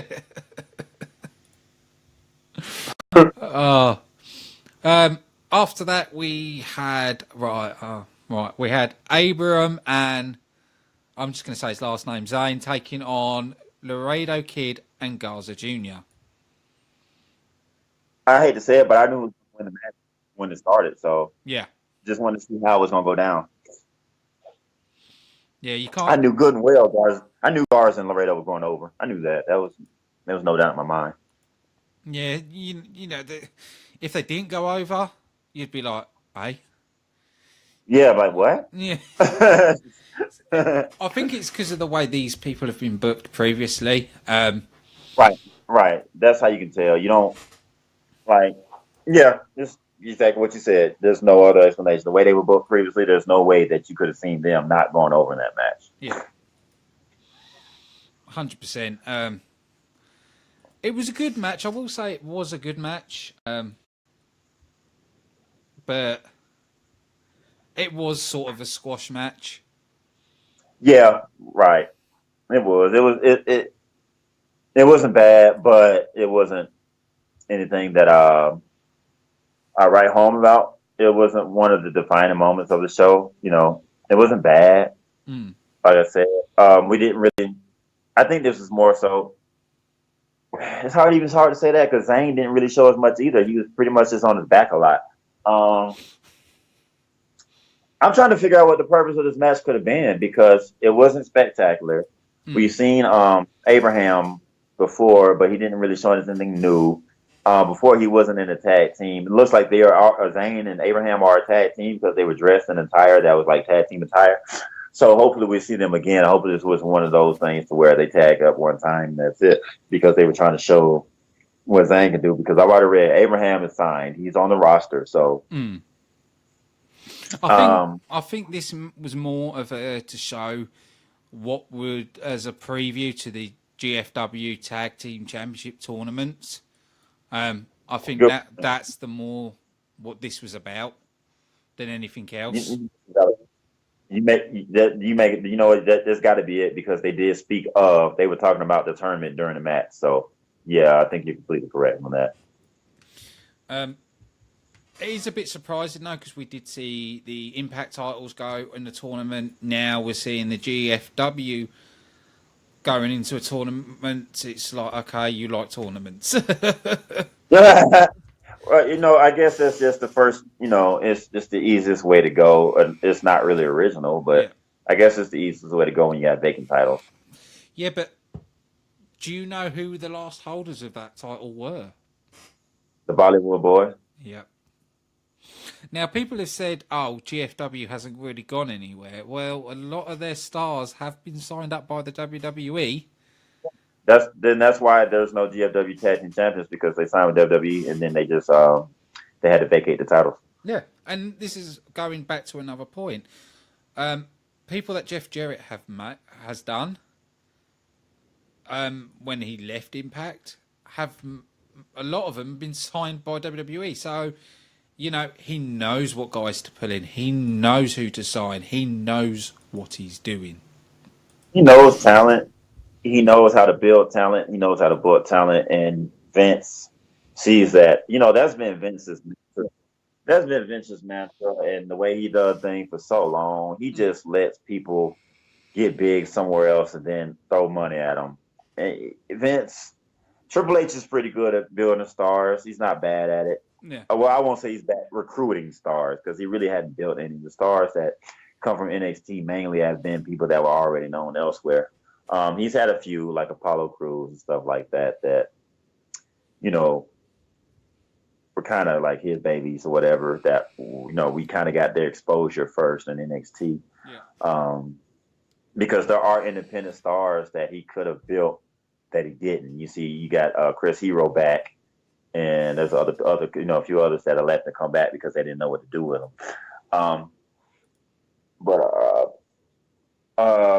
What we were saying, it's about building stars. WWE doesn't really know how to do that. What were we saying again? We were on the showing for the GFW title. And taking stars from Jeff, and it's something. I just wonder with what's going on, how many people are gonna be ready to go? Because I feel like there'll be part of the people more loyal now because you're giving so many people chances. As for this GFW title, I guess you have to go with a tournament. It'll probably be the same type of 4-team tournament, no, because it wasn't a tournament last time. Remember, it was just it was 4 teams in one match. Yeah, that's true. Yeah, that's kind of true. So, I wonder if LAX should join that tournament. I wonder if because they said that they want to get the GFW titles too. Yeah. You think LAX should be in that tournament too? What I think they're going to do it, and the way I would do it, is I would have LAX win the GFW titles, and LAX announce that they've unified the titles. I agree. That's one way you can unify the titles and move on from them. I wish Reno Scum would have been fully functional. I wish Adam Thornstowe wouldn't have hurt himself, because then I would have had Reno Scum win the GFW titles and then have LAX versus Reno Scum to unify it. Yeah, they could have done that, but yeah, I think they've got to go with the LAX route. Because then you've unified it and you've done it in the right way. Mm-hmm. Yeah, because that is definitely the right way. Win the Impact Championships, go through a tournament, show that you're the best by going through a tournament, beating everybody else, and winning and unifying them. Yeah, I think that is definitely the right way to go. I agree with you on that. Yeah, I think it's the only way they can go. After that, we saw Ava Story taking on Laura Van Ness. Now, you might disagree with me on this, but I'm not too keen on Ava Story. Me neither. I still think she's too green. I think she needs some more training. And this is one... Do you know what? I will agree with Billy Corgan on this. One thing he said that what he wanted to do when he was with Impact Wrestling was change Explosion and make Explosion the developmental. I agree with that. I think Jeff Jarrett needs to do that. I think people like Ava Story, the people that are green, but they've got potential, should be wrestling on Explosion. Build them up on Explosion, and then when they're ready, move them up to the main roster. That's a good idea, because we don't get Explosion in the United States, so that would be pretty good. I mean, people will see them develop in the UK and stuff. I think Explosion, can't we watch it on YouTube? Yeah. Not exactly sure. Right, so we can watch it on YouTube. But, yeah, that would be a bad idea. You know, because they can even, you know, if they did that, they could try and get Explosion on the USA as well. right. I do totally feel like Explosion should be on US TV. It would be a big thing if they could. I agree with you. I'm not even gonna say I'm not big on her. I'm just gonna say I don't like her at all. Just being honest. She's too green, way too green. She doesn't look good in her matches. You know, all she's good for are squashes, and it shouldn't be like that. You don't sign a talent to be a squash match girl. You don't sign a talent to be a jobber. You let jobbers come in to have one or two matches, then go back to where they came from. Don't have your signed talent as jobbers. Don't. I still feel that this women's division needs improving. It does. They're going the right way, but there are others they need to bring in. I like the Jerkin. I like the Jerkin signing. I think she's brilliant. I think she's got a lot of potential. I do believe they need to get Garrett. Needs to be signed before. No doubt. Before this women's championship comes up, get her signed. And also, I really would love to know what the status on Rachel Ellering is, because there's been no news about her signing with NXT or Impact Wrestling, even though she's been on both shows.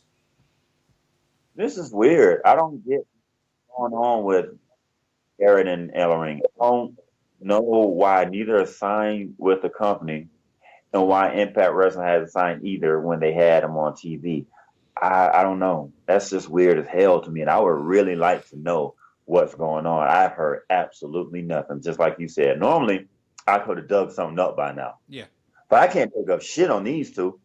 I have absolutely no idea why they have not signed, and it's got me perplexed why Impact Wrestling wouldn't have signed these two unless there was a legit reason, something blocking them from doing so. Yeah. Or maybe just Santana Garrett and Rachel Ellering are being indecisive right now. Because if it wasn't for that, if there isn't anything that would stop Impact Wrestling from signing these two ladies, I don't know why they're not signed. Yep. Yep, I agree. You know, I've got a friend who loves NXT. I was speaking to my friend Rich, and he was saying when he saw Rachel Ellering in NXT, he didn't think much of her. He didn't really think she was that great until he watched her on the TNA Knockouts Knockdown. He watched her on that and he said, well, I haven't seen her perform at that level in NXT. Mm-hmm. And even he turned around and said she should go to Impact. And that's the truth, because that's what that was the story in NXT. She hasn't won a match. She didn't win a single match in NXT, but that doesn't always. She didn't win one in Impact Wrestling either. But that, you know, she didn't look good in NXT. You know, she basically just, I won't call them squashes, but she didn't show that she, like, I just don't understand how it's like she's the daughter of Rachel Ellering, and NXT didn't give her some kind of shine, didn't display her like that, and then Impact does. Like, the better showing was her and Laura Van Ness, which was a damn good match. You give this woman a chance to shine, she does. Everybody sees what she can do, and she's not signed. I'm really perplexed. I really want to know why. I think that's what's got me so kind of like uptight and weirded out about it, because I don't know why. And with everything that's been going on, I can't see any logical reason why they are not signed. I think this has me more perplexed than any other potential signings and people that might have signed that didn't and stuff like that, because there was normally a reason behind it. Either they're going to WWE or any obligations or money or whatnot. But I have no idea with these two. And I want to know. I really want to know. Same here. I can't work it out. Really can't work it out. You know, you thought you'd have these ones signed, but hopefully in the coming future we should hear something. Okay. But going back to this, I've got to give Laura Van Ness her due. She's played this gimmick so well, and they haven't got sloppy with this, because if you notice, at the bottom of her dress was dirty. Her feet looked dirty. You know, Right. she doesn't look clean. And that's another thing that is really clever. They're paying attention to detail. Small details, exactly. Because if you got the same dress on, if you haven't showered or anything like that, you're going to be dirty.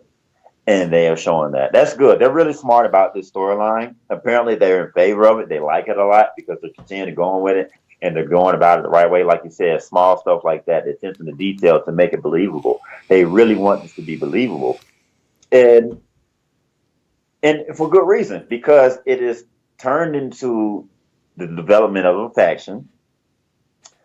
It is turned into someone, I guess, like being Congo Kong's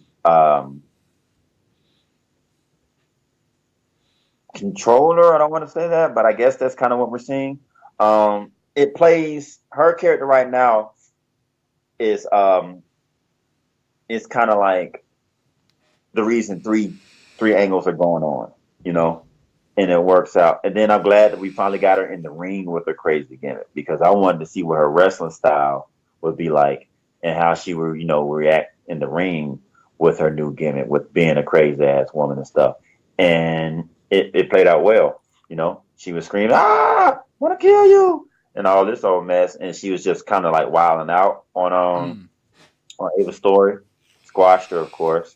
But it looked good for the storyline. It wasn't really a wrestling match to say. It was more of a street fight beatdown type thing. But it went well with the storyline because it definitely showed us that she's a nut job, and just leave Laura Vanessa alone, because not only is she a nut job, she got Congo Kong, Sienna, and KM to ride with her. So I'm liking it because I think it's going to turn into something where it's like you need to watch out for KM, Sienna, Laura Vanessa, and Congo Kong. Yeah. Yeah, so I like it. I know this is a bit off subject, but someone's just put in the comments that the WWE is currently raiding Shimmer. And for people that don't know, a lot of the women's division talent in Impact Wrestling has come from Shimmer. Right. So that is no doubt. That's a bit of a worry. It is. I noticed. I read that Mia Yim. She said that they're going to put her in the women's tournament. I read that recently. They signed Kimberly to NXT, which sucked because I really wanted her to sign to Impact Wrestling and get back with Ali to be a tag team again. They, of course, they already they're definitely hitting Shimmer up, and Shimmer has some of the best female talent in the world. Yeah. Eva Bates is over there, Mia Yim, Jessica Havoc. There's lots and lots. Eva Lee's. Man, there's lots and lots of good talent over there. Hopefully they don't pick up Eva Lee's. They don't snatch up other good wrestlers like that. Eva Bates and stuff, because I'm not sure Eva Bates is signed with Impact. I hope Impact is paying attention to that and not going to let them just snatch up everybody. Yeah. That's the Knockouts division needs it, because even though I love the Knockouts division and I love Impact Wrestling, they're not the top female division in wrestling right now. No. It's for all the wrestling companies that have female divisions. We're not going to count Shine, Shimmer, and all that, because they're all it's a whole company of women wrestling. So I'm not going to count those. But female divisions, right now, you have to give it to WWE, and I don't even like saying that, but I have to, because it's true. I hate having to say that shit. So Impact needs to go to places like Shine, Shimmer, and Stardom in Japan and places like that. I think they even Impact. I think WWE is even getting I can't remember her name, but the woman with the best elbow in the world, because she was in Lucha Underground. I saw her in Lucha Underground last season, but I believe WWE is trying to sign her now. Yeah, I can't think of her name, but I know who you're on about. Right. But even going back to the show, in that match, it was kind of weird to watch how Laura Van Ness was wrestling, but it was brilliant at the same time. Right. Exactly. It goes with her being a nut job. That's her wrestling style. If you're going crazy, your wrestling style is not going to be the same. It's not. I still think it's quite funny that she uses the foot stomp. Because to me, it's like Haha, Seth Rollins can't use that. But I do like that finishing maneuver for her. I do, me too. I was wondering if you did. I think it's a really good one for it too. Yeah, it looks devastating. And that's the Mm-hmm. way it's got to be, Right. I know I'm going to get slaughtered for this comment because I know there'll be some WWE fans out there that will slaughter me for this comment. But that's what I call a finisher, not a belly-to-belly.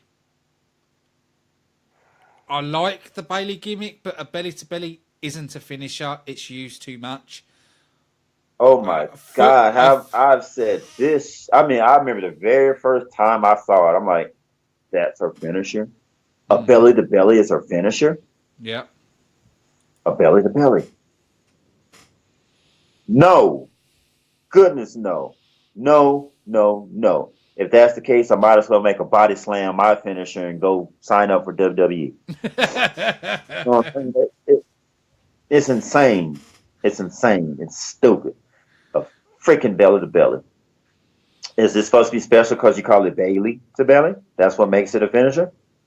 And basically, she has a finisher because she's weak, because she can't lift anything.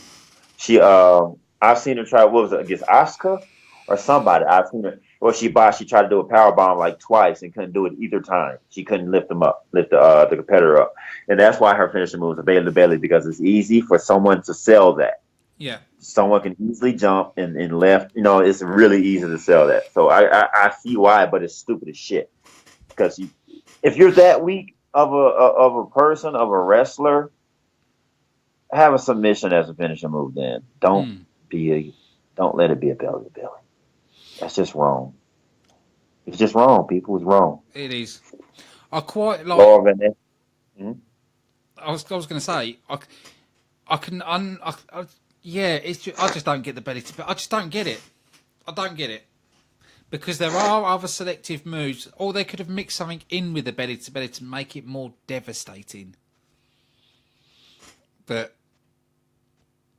like I said, I like the foot stomp that Laura Van Ness is using.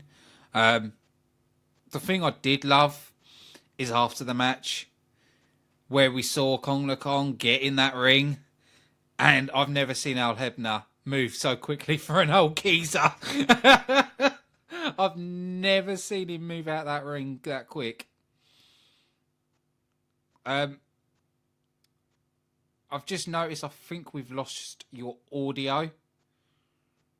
Because I can't hear you. I know everyone can see that his lips are moving, but we can't hear any of your voice. So I think your sound's gone.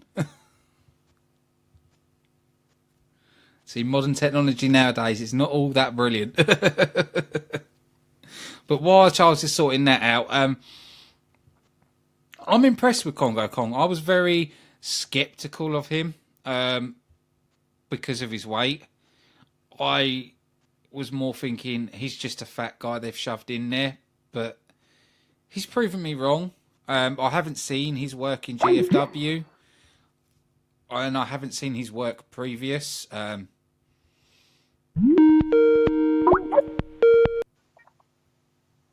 I be heard? Yeah, we can hear you now. Okay, cool. I was just saying that Kongo Kong, I was a bit sceptical on to start off with. I thought he was there more just for the look, but the more I've seen him in the ring, the way he plays the character, and the matches I've seen him in, he's impressing me. Yes, he's impressive. Even though there's been squash matches, he's still been able to show his athleticism and what he can do in the ring. So I know when he does wrestle against somebody else, we'll still get the same thing. But it'll be more competitive matches. But they've just been wanting to show what Congo can do. So impressive, and they've done a good job of doing that. So yeah, I'm so ready to see him wrestling against somebody else. I think he's gonna, in the beginning, like when he starts wrestling, people that are actually signed to the company, they'll probably start being mid-card guys. He'll probably go against, your Braxton Sutters. Of course, that's kind of obvious with what's going on now. We know that's going to happen. Yeah. It's going to be Kong versus Sutter. But I can see him being in matches against your Marche Rockets. Your lower to mid-card guys. Um, I don't want to say the X Division guys. Maybe Eddie Edwards. I mean, because well, no, he's a really X Division. I don't even really know. Can't say what division he's in because he just wrestled moves. So I don't know. But I definitely after a while, after he devours a couple of mid card, lower mid card guys, I can see him getting pushed into a main event role because he's got what it takes when it comes to in ring ability. He's a big guy that can move, can fly. He's fast. He's strong, and with his character, he doesn't have to talk. He doesn't have to speak because he's kind of like that whole primitive Aborigine type, character. Or he doesn't really have to talk. Like right now, Laura Vanessa is telling him what to do, stuff like that. So, he's an enforcer right now.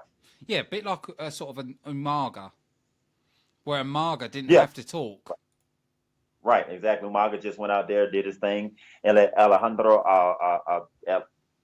AAA, whatever his name was, let him do all the talking. Excuse me, what he used to say, listen to me. Yeah. So yeah, that's definitely what it looked like. And then and that'll work. That works for him. I believe, like I said, he'll be eventually a main event status and he'll be a force to reckon with. He's one of the better signings that came from GFW. Yeah. Definitely. Another thing that I did like is we saw the video package of Rockstar Spud is still in recovery from the brutal attack of Swoggle. That was funny. From the way they're doing this, I think Rockstar Spud will be a face. I can't see him being anything else but a face. But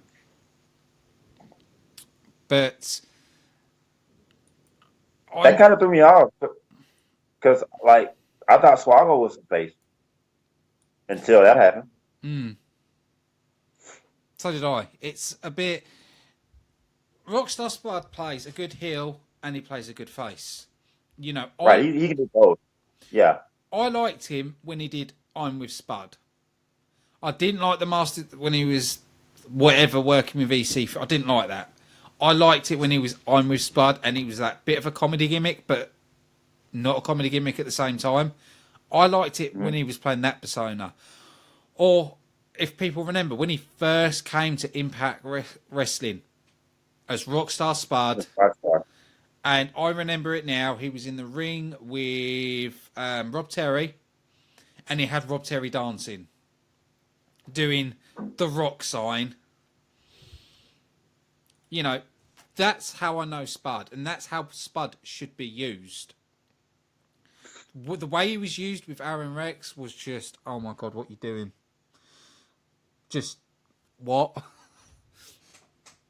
But to me, it looks like they're trying to repackage Spud. They're trying to rebuild him. And I think this is what the attack was about. To take him out, make it look like he's hurt, and then he comes back for revenge and hopefully used in the right way. Yeah, because I don't think there's a character or talent that's been repackaged more than Spud. And apparently, it's very obvious they like Spud because he's staying on the roster. They just trying to figure out what the hell to do with him because others that they didn't know what to do with are gone. Micah, for one, with the revival, he's gone. Chris Melendez didn't know what to do with him. He's gone. Aaron Rex didn't know what to do with him. He's gone. There's a few people that when they don't know or can't figure out what to do with them, they just get rid of. With Spud, they just try to repackage him because they like Spud. And I like Spud. Oh, I like Spud. Spud has abilities. I like Spud. And it's time they give him a gimmick that's going to stick and that's going to be got some seriousness to him because Spud is still a 2-time X Division champion. Mm-hmm. He's not that wrestling just to be a funny guy. He can wrestle. So give him something. If you're going to package him as a funny guy, yeah, that's fine. But package him as a funny guy that can go, like Eric Young was. For a while, Eric Young was just simply the funny guy. And then they started making them matches, win matches and stuff like that. And then eventually he dropped the funny guy gimmick and became world heavyweight champion. He was still funny to a point as world heavyweight champion before it became that crazy ass madman that I love so much. I think EY was like the top heel to me when he was a heel, but yeah, I think they should go that route that they did with EY, where they couldn't figure out what the fuck they was gonna do with EY, but they liked him so much where they kept him in the company. Yeah. I can see that happening with Spud. Eventually they're going to get it right, just like they did with EY. Yeah, it just so happened they got it right to the point to where WWE wanted them. So I don't think Spud would leave when they finally get it right with him and he gets super hot, but I believe it's going to be the same thing. You're going to eventually figure it out, and Spud is going to be hot. I totally think that's going to happen. Yeah, I totally agree with that.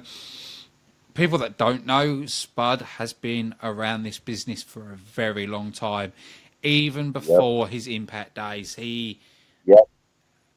He's floated around the UK scene for a long time, very underutilized. He used to play just Spud, and he was just known as a small guy. And then I think it was the FWC. I think that was the name, Alex Shane's company, where Spud reinvented himself as Rockstar Spud, and he got over with the UK fans. He was popular everywhere. And, when we saw him in the British Boot Camp, I liked it, the character he played in that. The battles he had with Martin Skirtle were brilliant. The way, when we saw him in the limo being sick and getting slapped from one of the girls, it was brilliant. And I just wish... I liked it. I just wish that character transitioned into Impact Wrestling and stayed that character. I think that's where they went wrong. He portrayed a real rock star then, and that was the whole point of Rockstar Spud. Yeah. I like that he wore the black leathers and, the black jeans, and he had the glasses and the whole Rockstar. Look, that's the whole point of calling Rockstar Spud. And, stop calling Rockstar Spud if you're not going to give him that. Just call him Spud or just change his name completely. If they're going to repackage him and they're not going to bring him back as a rock star, they need to drop the Rockstar name. Yeah. I think they should just bring him back as Rockstar Spud, as a rock star again, and let him hold on to that. I totally agree. It's what got him over in the UK, and the Impact Zone, they loved Spud. Even when he did the silly "I'm with Spud" gimmick, the fans loved him. The fans were cheering him. Absolutely. When he took on EC3 when they did the UK tour on the Impact Zone, where it was EC3 versus Spud for hair versus hair match. Spud lost the match, but damn. For me, it was one of the matches of that year. Because I saw a whole different side of Spud. The never give up attitude. And that's what he needs to be. The never giving up, fight until the end. That's what they need to do with him. That's why I like him as X Division champion, because they used that persona to get him to put the belt on him. At a time when X Division was really, really, really watered down when he won, but they gave him a storyline. They had to do something, and I think the storyline they gave him as the fighter, as the never give up guy, and you finally win the X Division title, I think that was good. So if they can bring something like that back, and throw him in the X Division again as Rockstar Spud, I would enjoy it. I like it. Same here. But he is one of the guys that's been underutilized. At times, we've seen him do amazing work, but he needs to go back. And at times, because there are the times you're thinking, like, what are they doing with Spud? It's like, he's too good for that. Yeah. Like the whole Rex thing, it was kind of funny, but still, in a sense, Spud's too good to be sitting behind Aaron Rex and singing his name and shit. He's too good to be a ring announcer. You don't use Spud as a ring announcer. You know what I'm saying? You got to give him something that's more appealing, because the fans love him too much. Yeah. So you don't give him something that's just silly all the time. Give him something to make the fans cheer for him, because when he was X Division champion and he was that underdog that was overcoming, the fans were nuts about it. They loved it. Yep. Totally agree. And like I said, the fans were loving him. Were absolutely Yeah, they loving loved him. it. Why go away from it? Like it's not like the fans rejected it. The fans loved it every minute of it. Yeah. So I never understood why they went away from it in the first place. It's like my favourite moment with Rockstar Spud was a one night only when Earl Hebner body slammed Rockstar Spud. Even Bully Ray was trying to be serious, but you could see him laughing because it was that funny. But that's what I liked. I liked when he was a bit of a buffoon. Right. Even if he plays a serious rock star but messes it up, the fans will love it. Because that's what we're used to. We're used to him being a serious competitor that can give us an element of humor. Because you got to give it to him. He is a serious competitor. He's been 2-time X Division champion, and he's been in some pretty good matches. It's just, he's so good at being funny.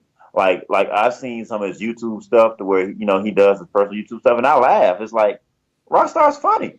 So you don't want to just completely take that away from him, but you don't want to make him a joke character either. You still want him to be a legit competitor. Yeah, that's right.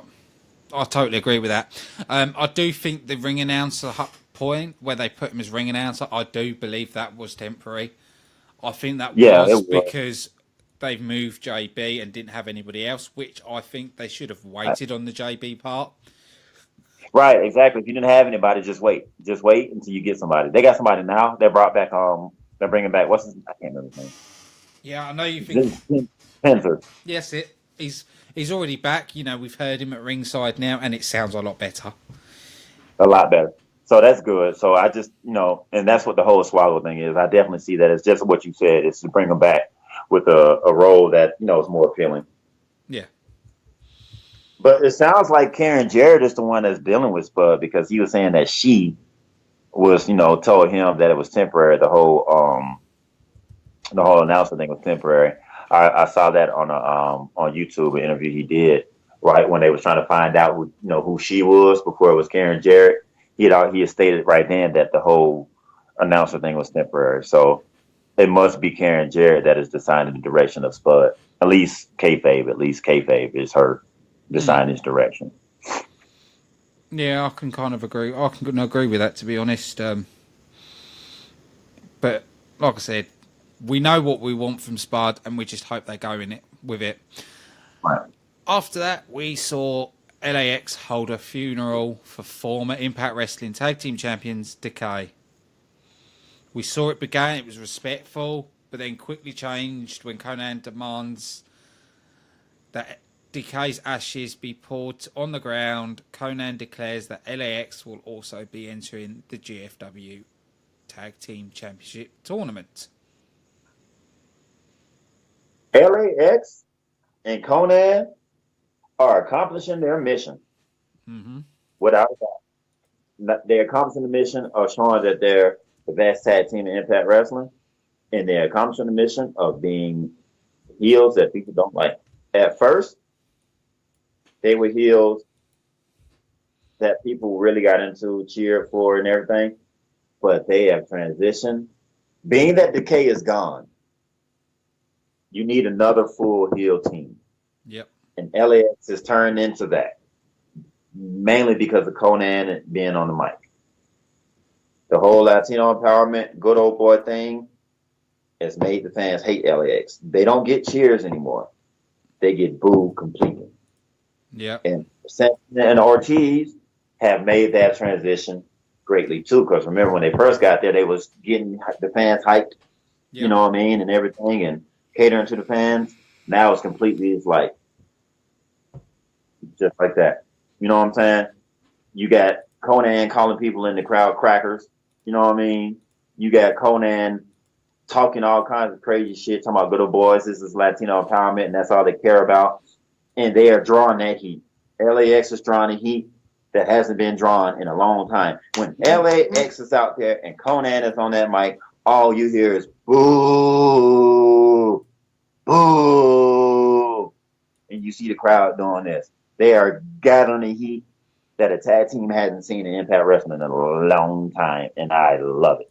Oh, I do too. And it's It's the right way to do it. But we did see Rosemary was in the rafters watching over. So it gave it more legitimacy to this is the end of Decay. Decay is gone. Yeah, You know, they're gone. Out of yeah. we know hmm Crazy Because Steve. if there was, go ahead. We know Crazy Steve has left the company. Right. We know he's going to be WWE bound at some point. We know that's happening, you know. But so even saying that, Crazy Steve did his best for Impact Wrestling. He was there for a long time. Decay got really over. So if he wants to go and try something else, you know, you can't blame him for that. And I respect the way he did it. He gave Impact Wrestling and still does all the praise in the world, giving him a chance to for WWE to be out of a contract, you know, because Impact Wrestling gave him the chance to shine, and he did the most with it. Yeah. I commend him for that because, you know, Crazy Steve wasn't really known like that when they formed Decay, but it caught wind, and he made it work. Him and Abyss, and Rosemary, but they all made it work. They all did their job to make Decay great. And he deserves, you know, if it's a pay increase he's looking for, he deserves that.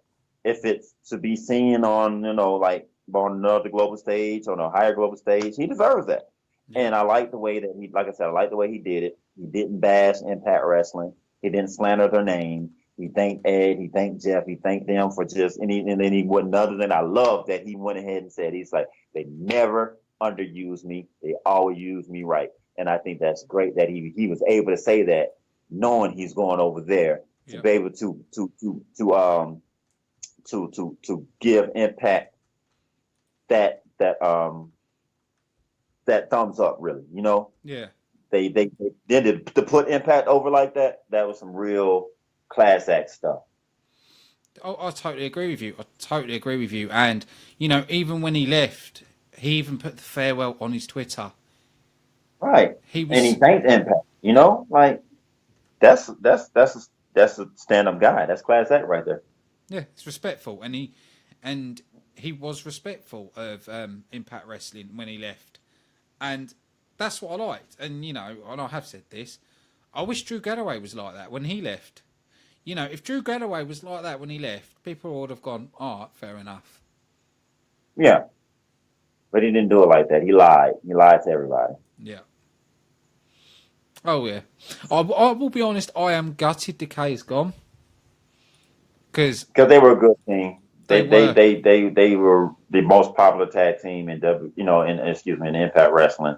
Now that's LAX, but before that, they kept the tag team division, you know, relevant. And they were unique as well. They didn't feel like they were copying anything from the past. They felt different. I know we've seen Gothic things in the past, but I've never seen a team like Decay. I'm just hoping that Rosemary stays in that Decay sort of character role and continues that on her own. I still think they could have kept Abyss with Rosemary. You know, I feel they could have still done that. I don't get why they've took Abyss off. Unless Abyss will come back at some point as the monster with the mask back. Always does. We'll just have to wait and see. But the problem is, and I don't know where Abyss would fit. That's the problem. Yeah, now, the way things are going now. I mean, but it's not a big problem because remember, he's in creative too. He's part of the creative team. So, you know, it's no big deal. Yeah, but for me, for Abyss to come back, and I said this before we came on air, there needs to be a hardcore division. I really believe Impact needs a hardcore division because it's something different. You're hitting different demographics, and fans are crying out for a decent hardcore division. Well, I think Abyss would be a good person to head it. That's for damn sure. Like, there's nobody in Impact Wrestling that's showing more hardcore than Abyss. I think Impact Wrestling gonna do like they always do with Abyss: take them off TV until they feel like they need them. You notice that they've taken Abyss off TV so many times, and to bring them back with different roles. You know, when he was in the Crazy House, when you brought him back as James Mitchell's son, one time. You brought him back, Mr. Cade one time. You brought him back what's another one? They brought Abyss back a few times, when he was really needed. And that's something I've noticed. Every time Abyss has come back, there was a need for him. And he come back in a storyline of some sort. He didn't just come back like, oh, Abyss is back. He come back to interrupt something. He come back to prove wrong. He come back for this, come back for that. It's never just Abyss has come back. It's come back for a need. And I see that happening again. It's going to happen again.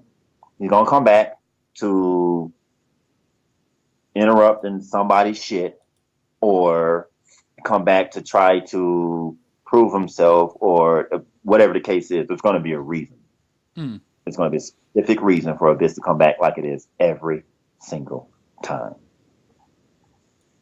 Yeah, I agree with you. I totally agree on that. But we did see also that Conan spotted a fan waving an American flag and then, started to instruct him to sit down. And then we saw the Veterans of War come to the fans' aid. Perfect team to feud with them with what they're going, with the whole Latino empowerment thing. Perfect.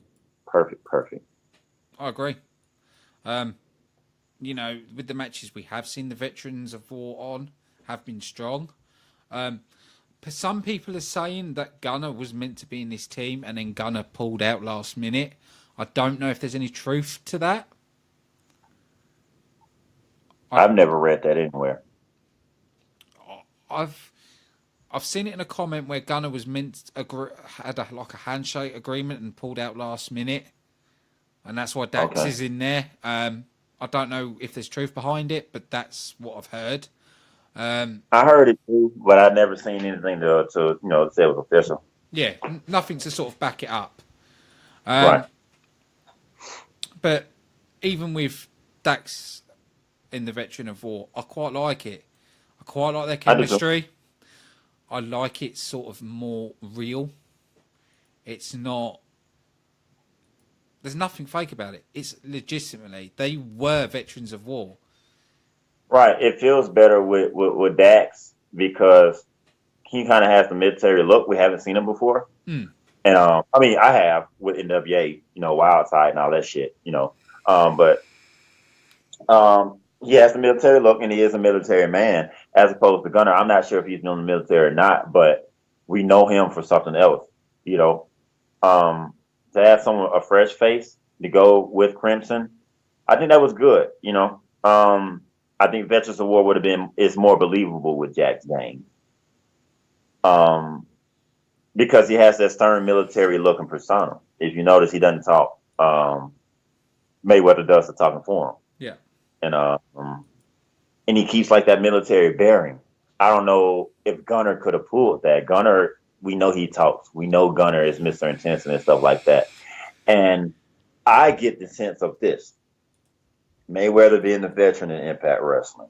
That's why he speaks for everybody. That's why he speaks for the group, why he speaks for the team and things like that. Jax Dane, a.k.a. Wilcox, being the person that is just that straight military man, has a military bearing. He's the one that sits back until it's time to take action. That's what I see. I don't see Gunner being able to fill that kind of role. Yeah. So maybe the role would have been different with Gunner. Maybe it wouldn't have been that sit back role, military bearing, type thing. But with Jax Dane, I think it's done right because I'm a military baby. My dad was in the Army. I was in ROTC in high school and stuff. So I know what military bearing is and what it looks like. And that's what he's doing. He's that disciplined, quiet man that comes to the call when the call is had. And it's perfect for a veteran of war. Yeah. Totally agree. The way they've done that team is perfect. And I'm looking forward to what it's leading up to. A match that I was actually quite surprised that they put Moose against Mache Rocket. But I was happy that Mache Rocket was in the Grand Championship instead of the X Division. I'm happy he was not in the X Division at the moment. Now, a lot of people are going to probably disagree with me with this. I don't think Kenny King belonged in the X Division. Because Kenny King is very similar to Mache Rocket. They're very similar characters. And they're very similar in their abilities. I think Marsha Go ahead. Rocket could lead up to be one of the top guys in time. I agree. Remember, I've been bitching about that for weeks. Mm. You know that. Yeah. I've been bitching about that for a while. It's like take Mark Shea out of the X division, and you've been doing the same thing, but you more so about Braxton Sutter, which I agree too. Yeah. Braxton Sutter should be taken out before Mark Shea, actually, because Braxton Sutter has no place in the X division. At least Mark Shea can, got a little athleticism. I agree with you. Marche definitely can be pushed as a heavyweight with athleticism that Yeah. other heavyweights don't. Yeah. That's why I believe he can be pushed in the heavyweight division as something special. I did not like he got squashed by Moose because I finally got what I wanted. Marche in the Impact Grand Championship division, him out the X division. This was his chance to shine. And then it gets Moose that is very similar, that has athleticism, that can fly, can jump over, he can jump, drop kicks, all this. Very similar athlete. I would Get squashed. I would rather it seen it be a close match. Where it's Me too. I did not want to squash. I did not expect it, and I'm pissed about it still to this day. Not happy about that. But we did I mm-mm. we did see Tyrus distract Moose from the ramp, Yeah. and then Eli Drake comes into attack. Then Chris Adonis comes to attack. So, we did see a big assault on Moose. So we know that's leading to something. Mm-hmm. Not sure what, but I think they are building to Chris Adonis taking on Moose. I just didn't understand why Eli Drake was out there. Right. I don't. That is. Mm-hmm. Because there's no previous with Moose and Eli Drake. There was nothing to link that where there was with Chris Adonis. No, I'm wondering about that too. I was like, what's that about? Maybe it was just, maybe he's gotten together with Chris Adonis or something.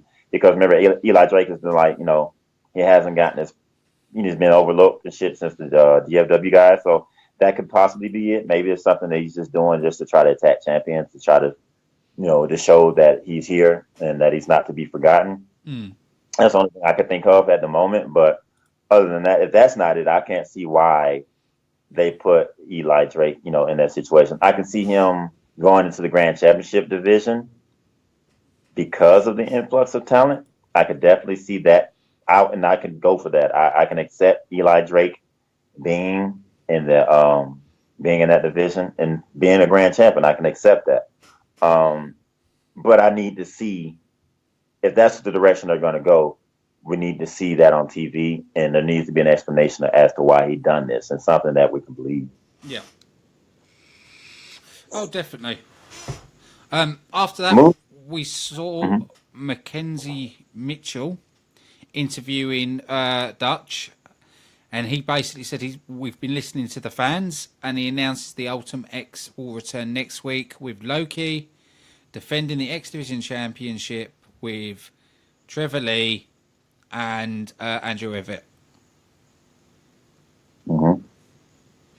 Which is quite surprising because I don't remember the Ultimate X just being 3 guys in it. It was always 4, yeah. Yeah.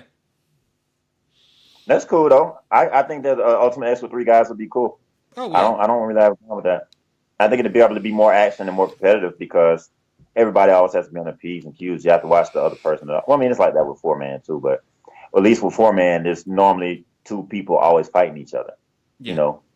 So with 3 men, the dynamic's a little different. Because if you can corner one person to get another person down, it's always urgency with 3 men because there's always one person that can always be loose to go and try to sneak a win in, as opposed to 4 people. If you're fighting somebody else, good and well that there's another person stopping the 4th person from getting, the X. Yeah. As opposed to with 3, I could be battling somebody like, damn, where's this 3rd person? Or are they trying to go up there and get this X?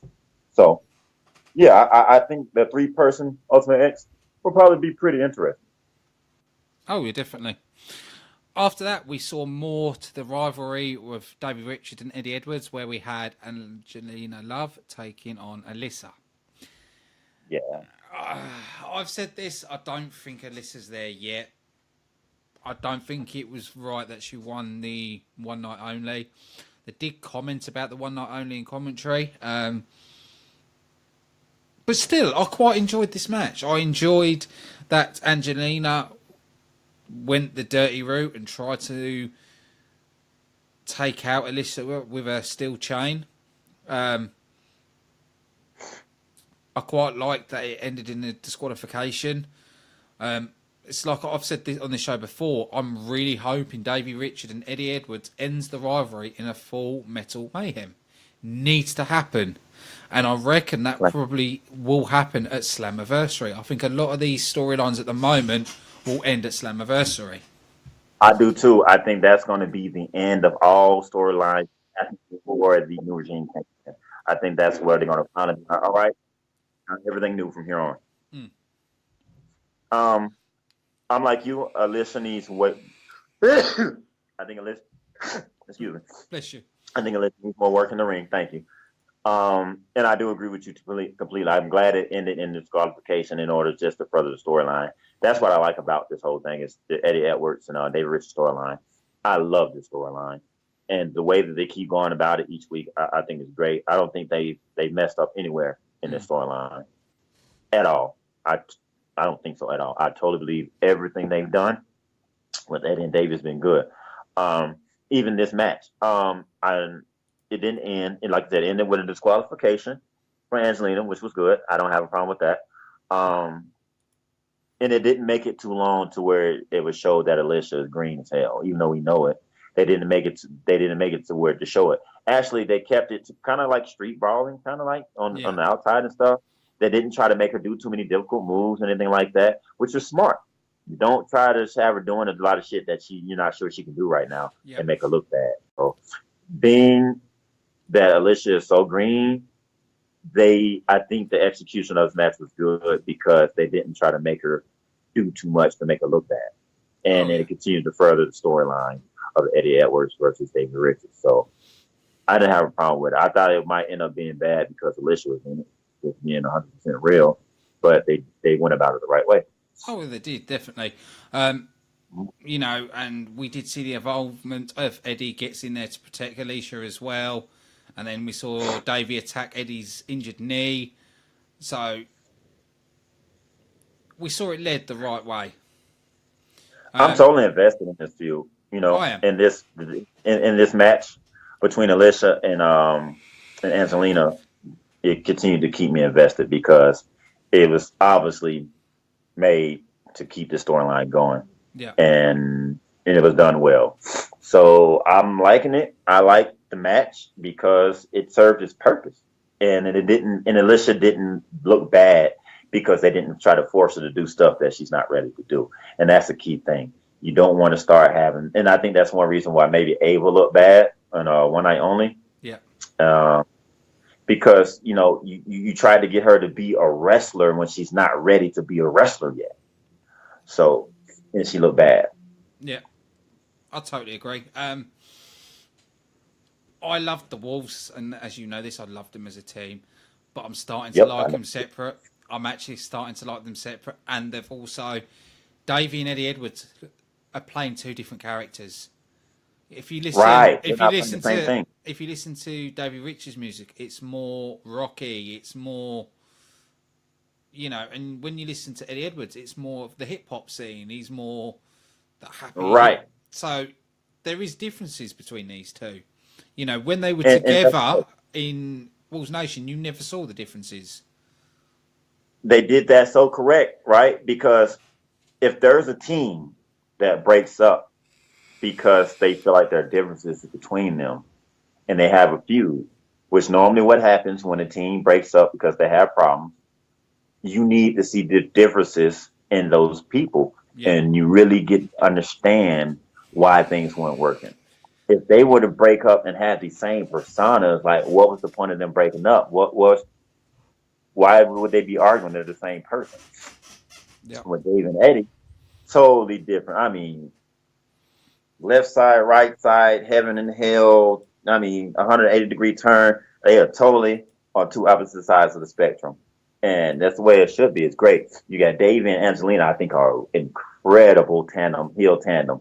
Incredible. I love the Natural Born Killers. And like you said, from the music to the ring attire to the way that they carry themselves is completely different from Eddie and Alicia. Yeah. You know? And it works. It's going to have something to where this tension is going to always be like this because they're so opposite. Yep, I totally agree. And then coming off to that, we had Magnus versus Alberto El Patron for the GFW Heavyweight Championship. What a match! Man, this match was good. I've always been critical on Magnus. When he was in Impact before, I was critical on him. I did find him boring back then, but I'm quite. Me too. I thought he was not deserving. I thought he wasn't deserving of the top spot then. I didn't think so. But now I'm liking him. I'm liking the heel character. His moveset has grown. You noticed that too. He didn't do the same average Magnus shit he did in the past. Yeah. His moveset has definitely grown. Yep. The only thing I don't like is that elbow drop finisher. Same point with Bailey and the belly to belly. I don't think it's devastating enough. It's an arm bar. It can break your arm. I get that. You know, they use that. People tap out to that in MMA. You know, that's not a move because, I mean, it's wrestling. But if Alberto Del Rio were to actually execute that move to the way it's supposed to be, you'll break somebody's shoulder. So that's why I can definitely see why that's devastating. You can tap out. That's not one of those things like Boston Crab where you got to tap out because your back hurts so damn much. Yeah. This move can actually break your freaking shoulder. You know what I'm saying? So I get it. I accept it as a finishing move because I know what it can do to you. Yeah, you know what I mean? I accept Albertron's because his arm breaker is a bit different. Because if you look the way he applied the Magnus's finisher, the elbow drop is. Yeah, I agree. Yeah. I know he's got the cloverleaf, which suits him better and looks better. But I agree. That should be his finisher, not the elbow. Or even give him something else instead of the elbow drop. Yes, use the elbow drop as a signature, but not as your finisher. He needs something else. He needs a devastating move as a finisher. Totally agree, Ashley. You're right. Do the elbow, pick him up, do whatever your finisher is. Boom. 1, 2, 3. Should not just be the elbow. I totally agree with you on that. Alberto El Patron kicking out the elbow, it shouldn't have come as a surprise. Not to me, it didn't. I knew he wasn't going to get pinned by it. I knew that without a doubt.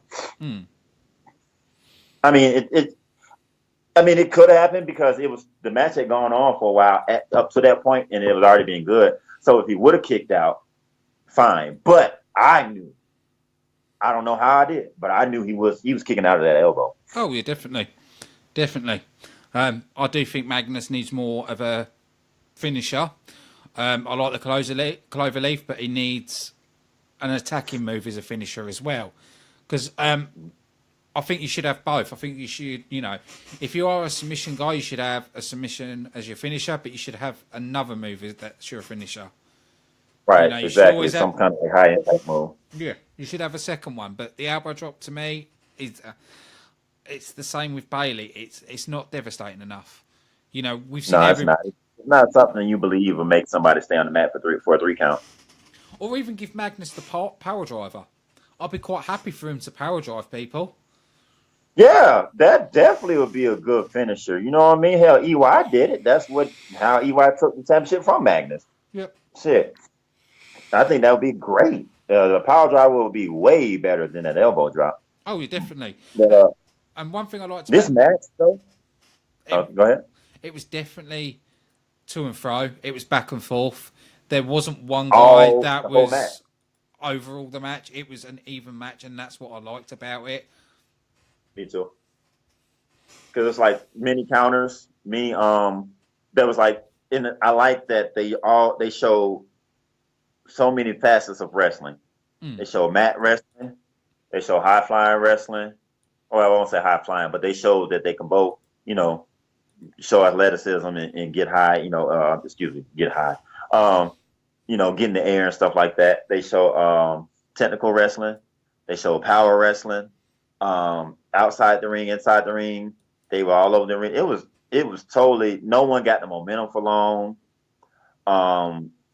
it was a really good match, man. I am so satisfied with that match. That's what a main event is supposed to be. And it showed that they both are two legit title contenders.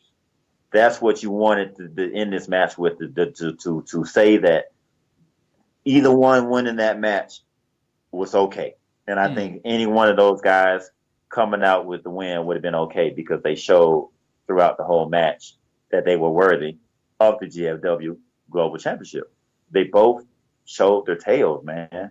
And it's like, we need those, like BQ from the King of the Mountain podcast, Brian Kionis, I think that's Kionis. Sorry if I said that wrong, Brian. But something that he said, he asked about what people liked about Impact Wrestling. And I said, I liked that the main event was a really good match and that it ended like that. You know, you want to end your show with a really good main event. You know, you don't want to end it where people are like, what was that? You know, don't give you a reason. That made me want to see if Magnus is going to come back and have something to say about what happened. Yeah. That makes me want to see if it really is the golden ticket for the Impact Wrestling World Heavyweight Championship. Alberto El Patron been going through all this, and all these people been doing all this to become no more contender. And Alberto El Patron is the one that come out on top now, the GFW champion. He beat Eli Drake. He beat Magnus. You know what I mean? And Magnus beat Matt Morgan. You know, so people have done.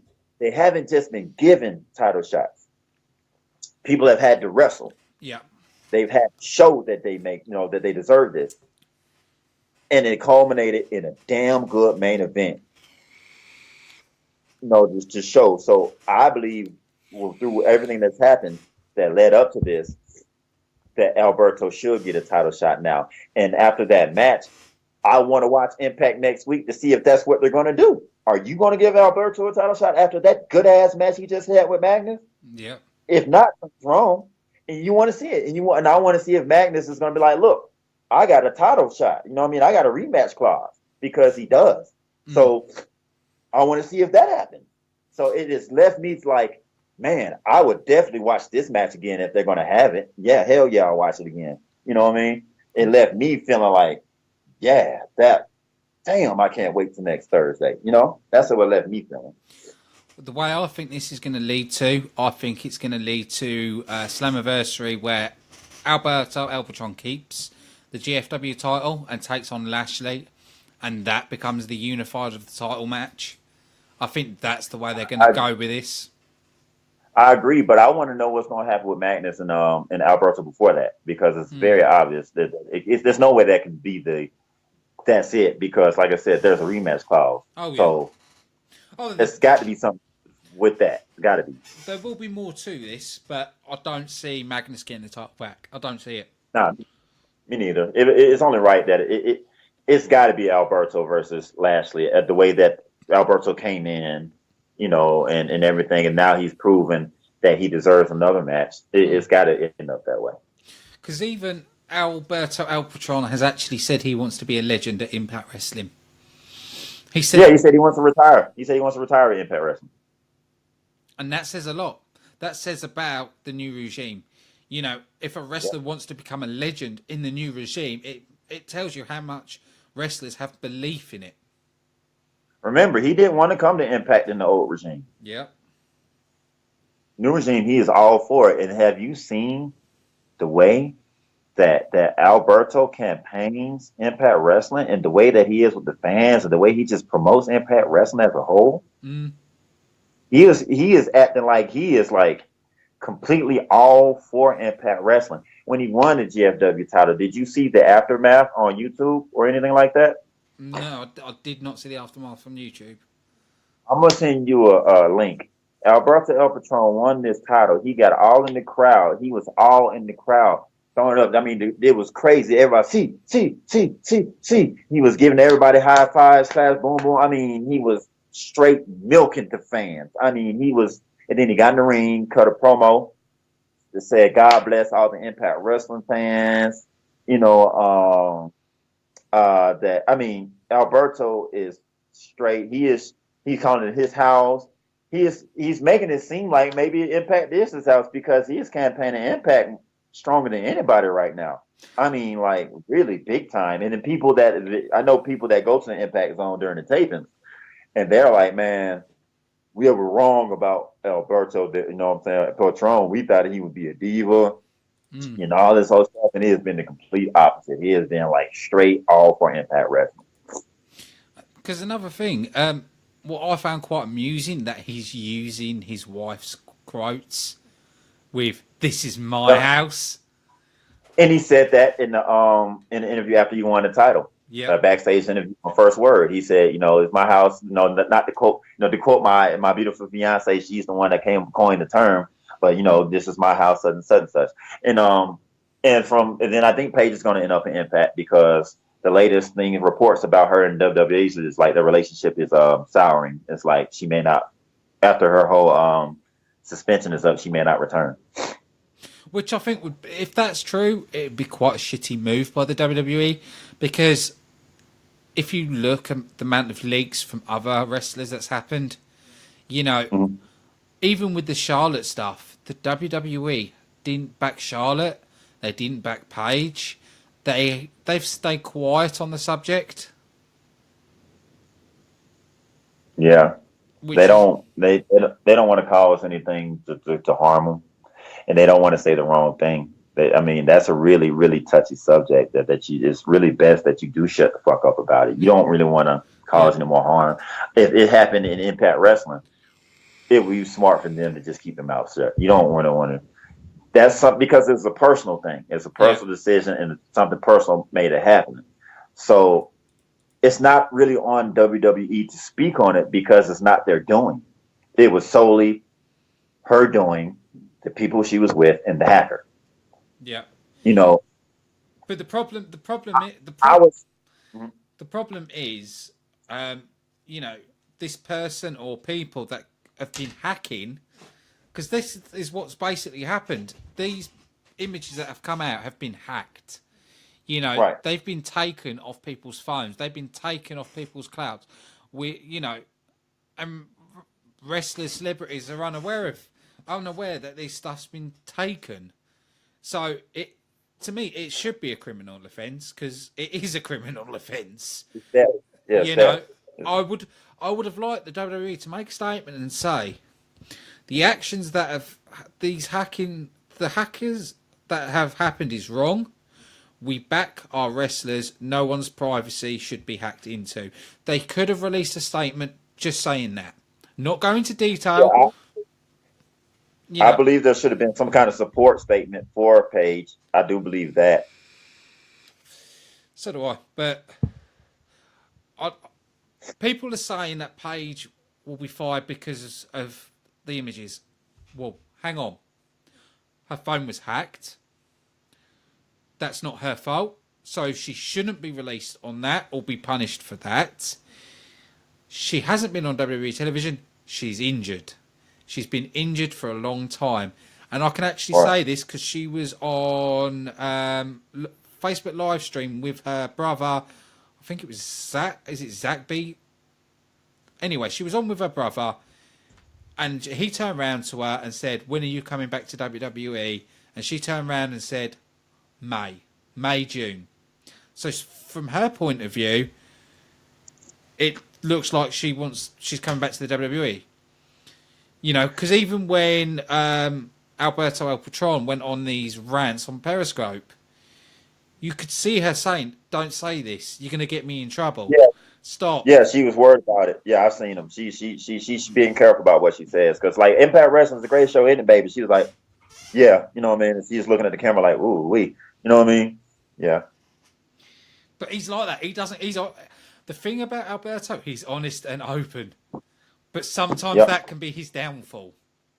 Yeah, no doubt. Like, if he'd have been thinking, he wouldn't have done that because then, you put your fiance in a pretty sticky situation. Oh, yeah. I don't think WWE are going to get rid of her. Because I think this is what I believe. I believe that she's going to try to sour the relationship. Therefore, they won't resign her. I think she wants to go with Alberto, actually. It could be possible, but I think she wants to keep the waters clean with the WWE. I do believe, yeah.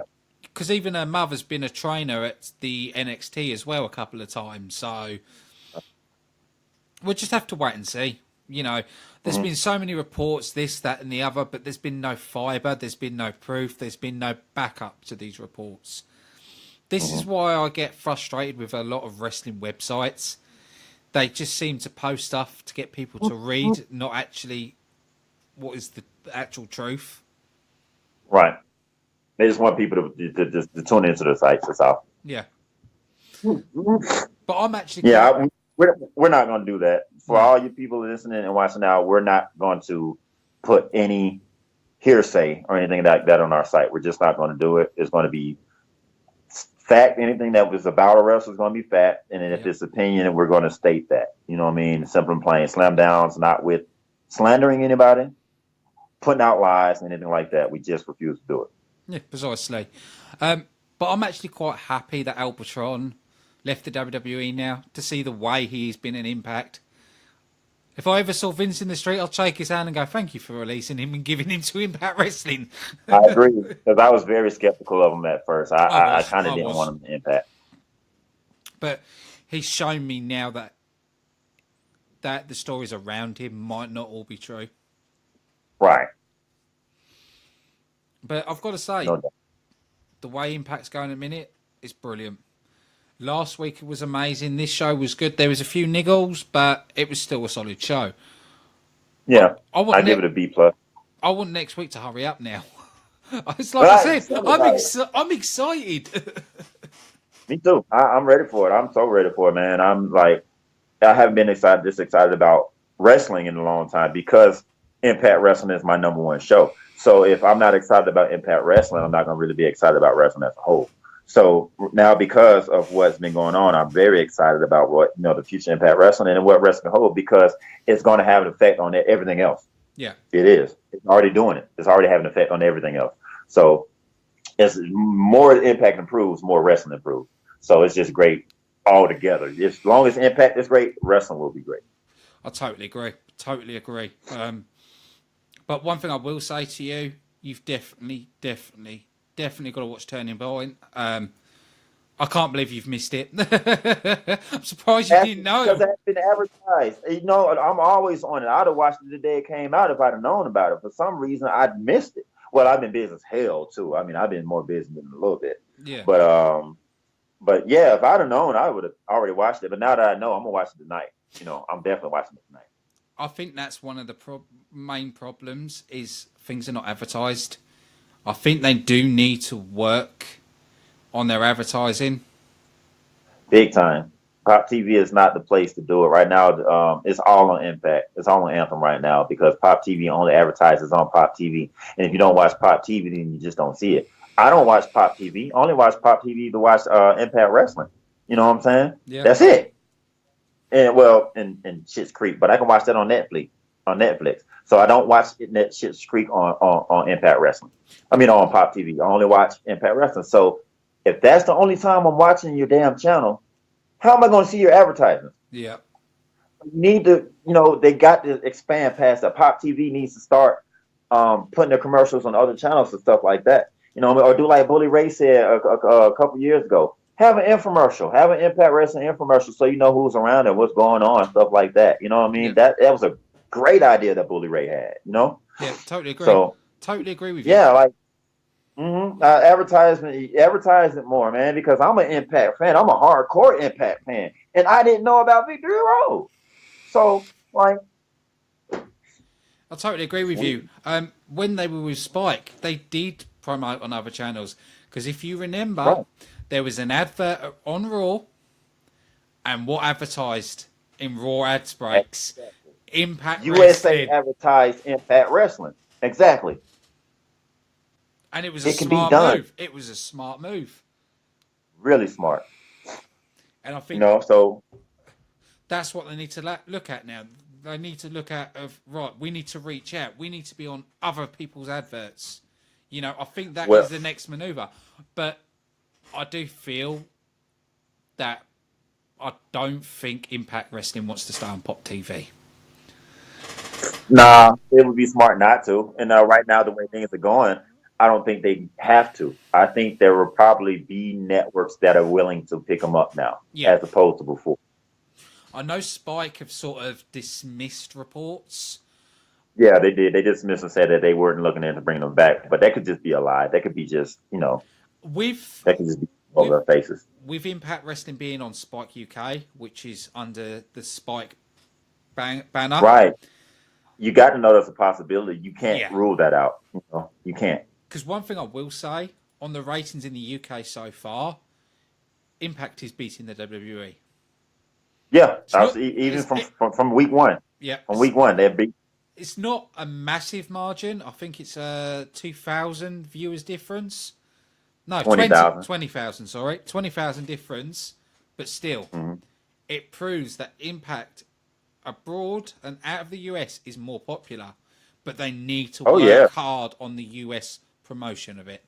It's even Yeah, exactly. Because outside, abroad isn't so much the problem. Like you said, we got to work hard to get ratings done, on this side of the spectrum, over here in this hemisphere. Oh yeah, even Taz has said himself that they need to get brand awareness out. Right. He said that was one of the biggest issues. And now they're It's owned by the Fight Network. Now they're owned by the Fight Network and Anthem. Anthem know how to advertise. Anthem know how to get something out there. They need to start doing it. And they need to start doing it now while the product is what it is. Exactly. Right now, when you're hitting on so many cylinders, you definitely need people to know and see and to know and be able to tune in. Yeah. They just had Anthem and Jeff Jarrett just had some meetings in Los Angeles about the media, about social media advertisements and the difference and the effects that it has. They had a 2-day meeting. So good things should come out of that. It's looking like from the interview. Let me see if I can pull it up.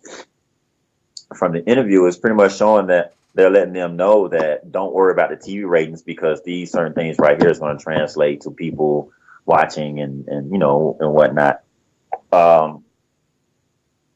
They're being smart. They understand that if you can get your social media numbers, since Anthem took over, the social media numbers have grown 161%. And that's big because you got people like in Australia and stuff that don't get to see it on TV, and that's their outlet. Yeah. And it's big. It's a really big thing. I hope I can find this damn article. In fact, I know I'll be able to find it. It was on Impact Fan Nation, actually. Go back.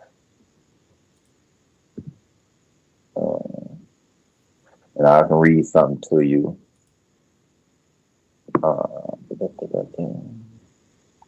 I'm almost there. And for anybody listening, I think if you've been on Impact Fan Nation, I'm sure you've seen it too. Come on.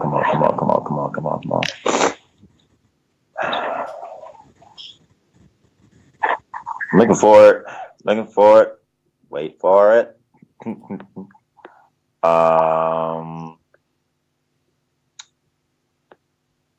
Hold on, y'all. I'm looking for it now. There's so much shit on here. I'm just looking at on the Impact website. They have a thing called By the Numbers. Mm-hmm. And still the top rating on YouTube by their numbers is Eddie Edwards and Matt Sydal is still their most popular viewed video on YouTube. Because it was so good. Mm.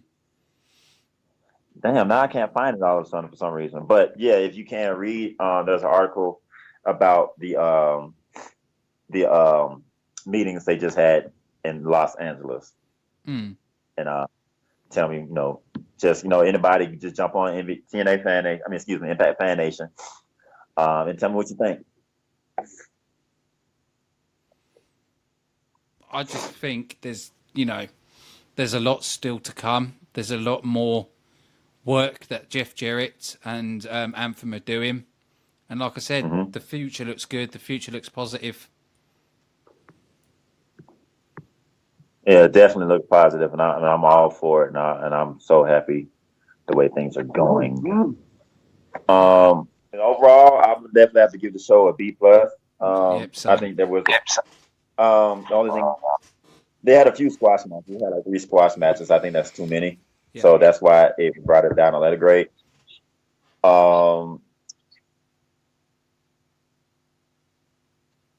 Oh crap! Hold on, I didn't know what was going on. I went to the link on Facebook, and you started talking. But definitely, I give it a B plus. It was a good show. It just continued improving. I love it. And I hope we continue to go in this direction. The X Division is looking better, which I think was the biggest thing that all fans wanted, was an improvement in the X Division. Tag team division is looking good. Let's just see what's going to happen with these knockouts going forward. Yeah. I think it is now. We've just got to sit and wait to see what comes out. But yeah, I just think Impact, the growth is amazing, and it's going to continue to grow. And I don't think I've got anything else left to say. Yeah, that's about it. We covered everything. So we're about to hit 3 hours, so it's been one of the long shows. Yeah, for real. But we've covered every basis, and I'm looking forward to next week. No doubt. And of course, we're going to deliver it all to you next Sunday and let you know what's going on with Impact Wrestling. I want to say a big thank you to everybody watching. We will be back on Tuesday, 9 p.m, and I'll be covering Raw, all the updates on Raw, what I thought of the show. But one thing I will quickly say, the Impact fans are noisier. This week... Man, they are. Love it. You might disagree with it, but this week I will give it to the WWE on noise level. When they were in the UK, the fans were loud. What you do, you just don't hear American fans that loud on Raw or SmackDown. But when Raw and SmackDown are in the UK, the fans were loud, and it was very similar. UK fans are more passionate. They are, and it remind me a lot of the Impact Zone where the crowd is louder. Yeah, they're loud now. Oh, yeah. But like I said, there's so much more to come. I'm loving reviewing Impact Wrestling, and I'm loving watching it. I want to give a big shout out to Impact Fan Nation. Go on Facebook, join Impact Fan Nation to talk about everything Impact Wrestling related. Don't forget to check out Slamdown at slamdown.co.uk.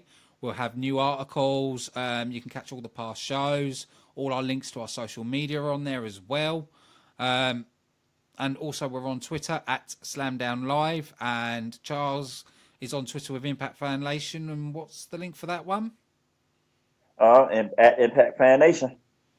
On Twitter is at Impact Fan Nation. We're gonna have to put the links up on the page because I can't. It's like www.twitter.com/ a whole bunch of other stuff. Actually, the Impact Fan Nation Twitter is it Impact Trojan? No, excuse me. Yeah, at Impact Trojan. Excuse me, I'm sorry. It's been a long day. It is at IMPACTTROJAN. Impact Trojan. Lots of people that follow us, like Andre Corbeil, different wrestlers, different Impact wrestlers. We give them shots out. They give us shots out. I want to give a shout out and thanks to a few people that support us. The Heel Cast, they always support us and just promote our live stream. The guys, they're great. Especially Rob Luciano, the chef. He's in the Impact Zone in every taping. He's a positive guy. He's all positive. Check out TNA Mafia. That's the page he runs on Facebook. They're in cahoots with us. The King of the Mountain podcast, BQ, Brian Keown